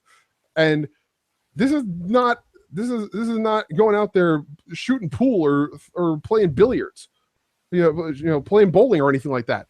This is highly intense physical competition, and you don't see people doing that at any of the real sports. You don't see people chanting, dumb chants or or cheering for players who are retired, no longer with the team or anything like that, or obsessively chanting about their crushes. Yeah, or yelling lewd shit at players' wives and girlfriends. That doesn't happen in real sports. So why the hell is it allowed in a wrestling ring, in a wrestling arena? Cut it the fuck out. Yeah, you mentioned something earlier. You mentioned the takeover thing, and I'm like, who was the person who put that lexicon into the fans' brains? Yeah, seriously. I mean, I get that Hunter wants to attract, a lot of the fans from the indies who are used to going to shows where, you know, they can cheer whatever they want and do whatever they want. You know, because in the end, they're the ones who are dictating the wrestlers' paychecks with the merch sales. You know what? Whatever. It's still not appropriate there, but you know, we can't really do much about that. Sure. But Like, the thing is that, you know, next week, if everything comes together, I'll be going to a local independent wrestling show. You're not going to hear me chant the 10 chant. You're not going to hear me do any kind of offensive chanting. I'm going to cheer the faces, boo the heels, maybe buy some merch from one of the local performers because I like supporting local artists. Yeah. And, you know, I'm not going to do any of that nonsense. Mm-hmm. Because even though I am a paying consumer, I know where the line is. And that's something that I don't think that Triple H really understands, is that he's trying to drag all these people in with the whole, well, we'll let you take over. He's thinking of this like a music fan, instead of as somebody who's in the professional wrestling business. He seems to think of it like as a rock concert, as you mentioned. You know. Yeah, but even there, like I said, even there's a line. Yes, there's a line, but that line is much farther away than the professional wrestling line. Absolutely, yeah. Mm-hmm. But yeah, I don't really know. I don't really know what to do about this, because it's just been such an ongoing, widespread issue, and it doesn't seem to be stopping. If anything, it's only getting worse. And I don't understand. I really don't. I think the thing is that I've always been a big believer in the ebbs and flows theory of anything in any kind of fandom. You're going to have periods where it's going to flow like a ginormous tsunami, and then you're going to have periods where it's going to ebb like a small stream. We're in a flow period right now because we're right in the Mania season. We're right in the Mania current. And after Mania, we're going to have what I love, which is called the burnout effect. We're going to have all these people who are screaming and yelling, who are saying all this offensive nonsense. They're going to burn themselves out here. And we're going to have like a month, maybe 2, maybe 4 months of quiet.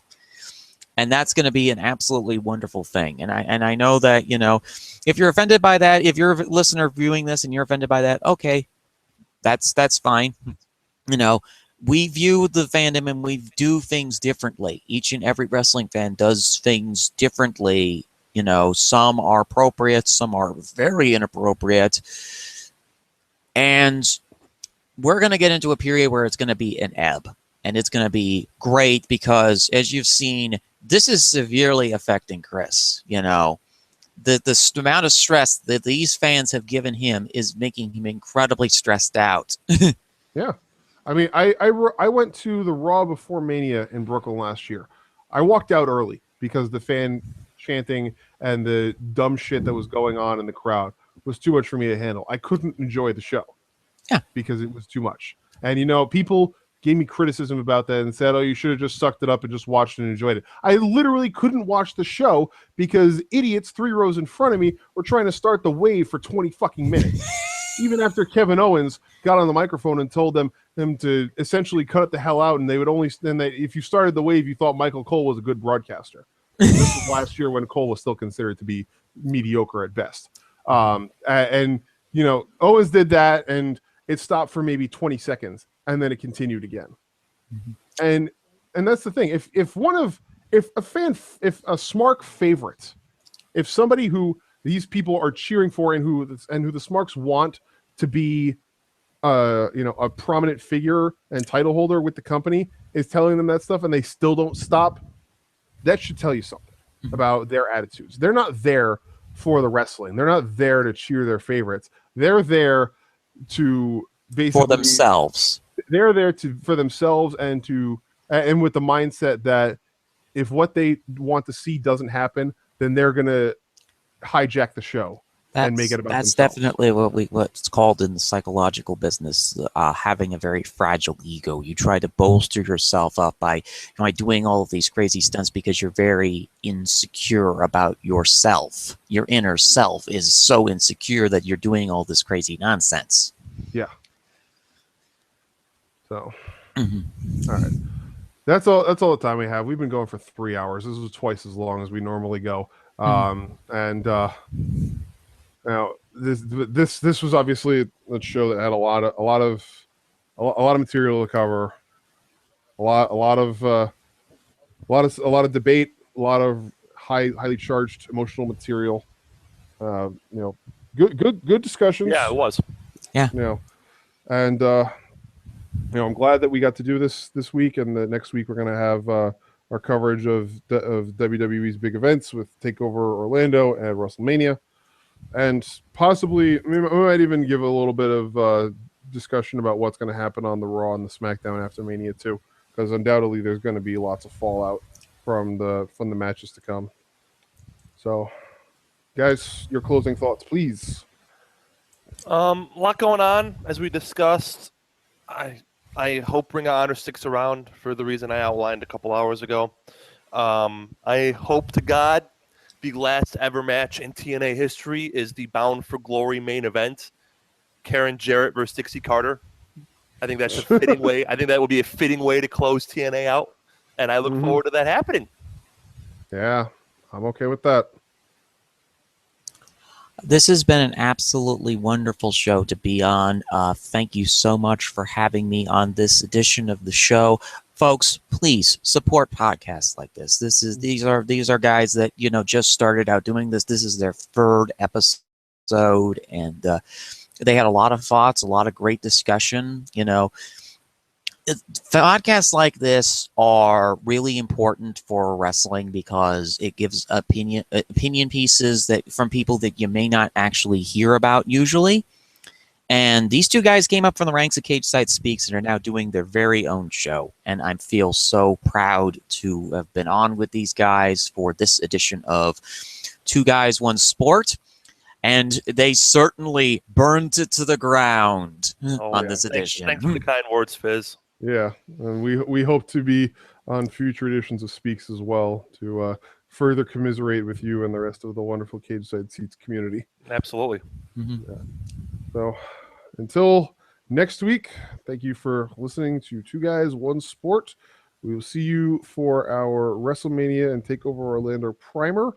And until then, have a good week. And one final time, don't work yourselves into a shoot. Bye, everyone. Thanks again. Bye.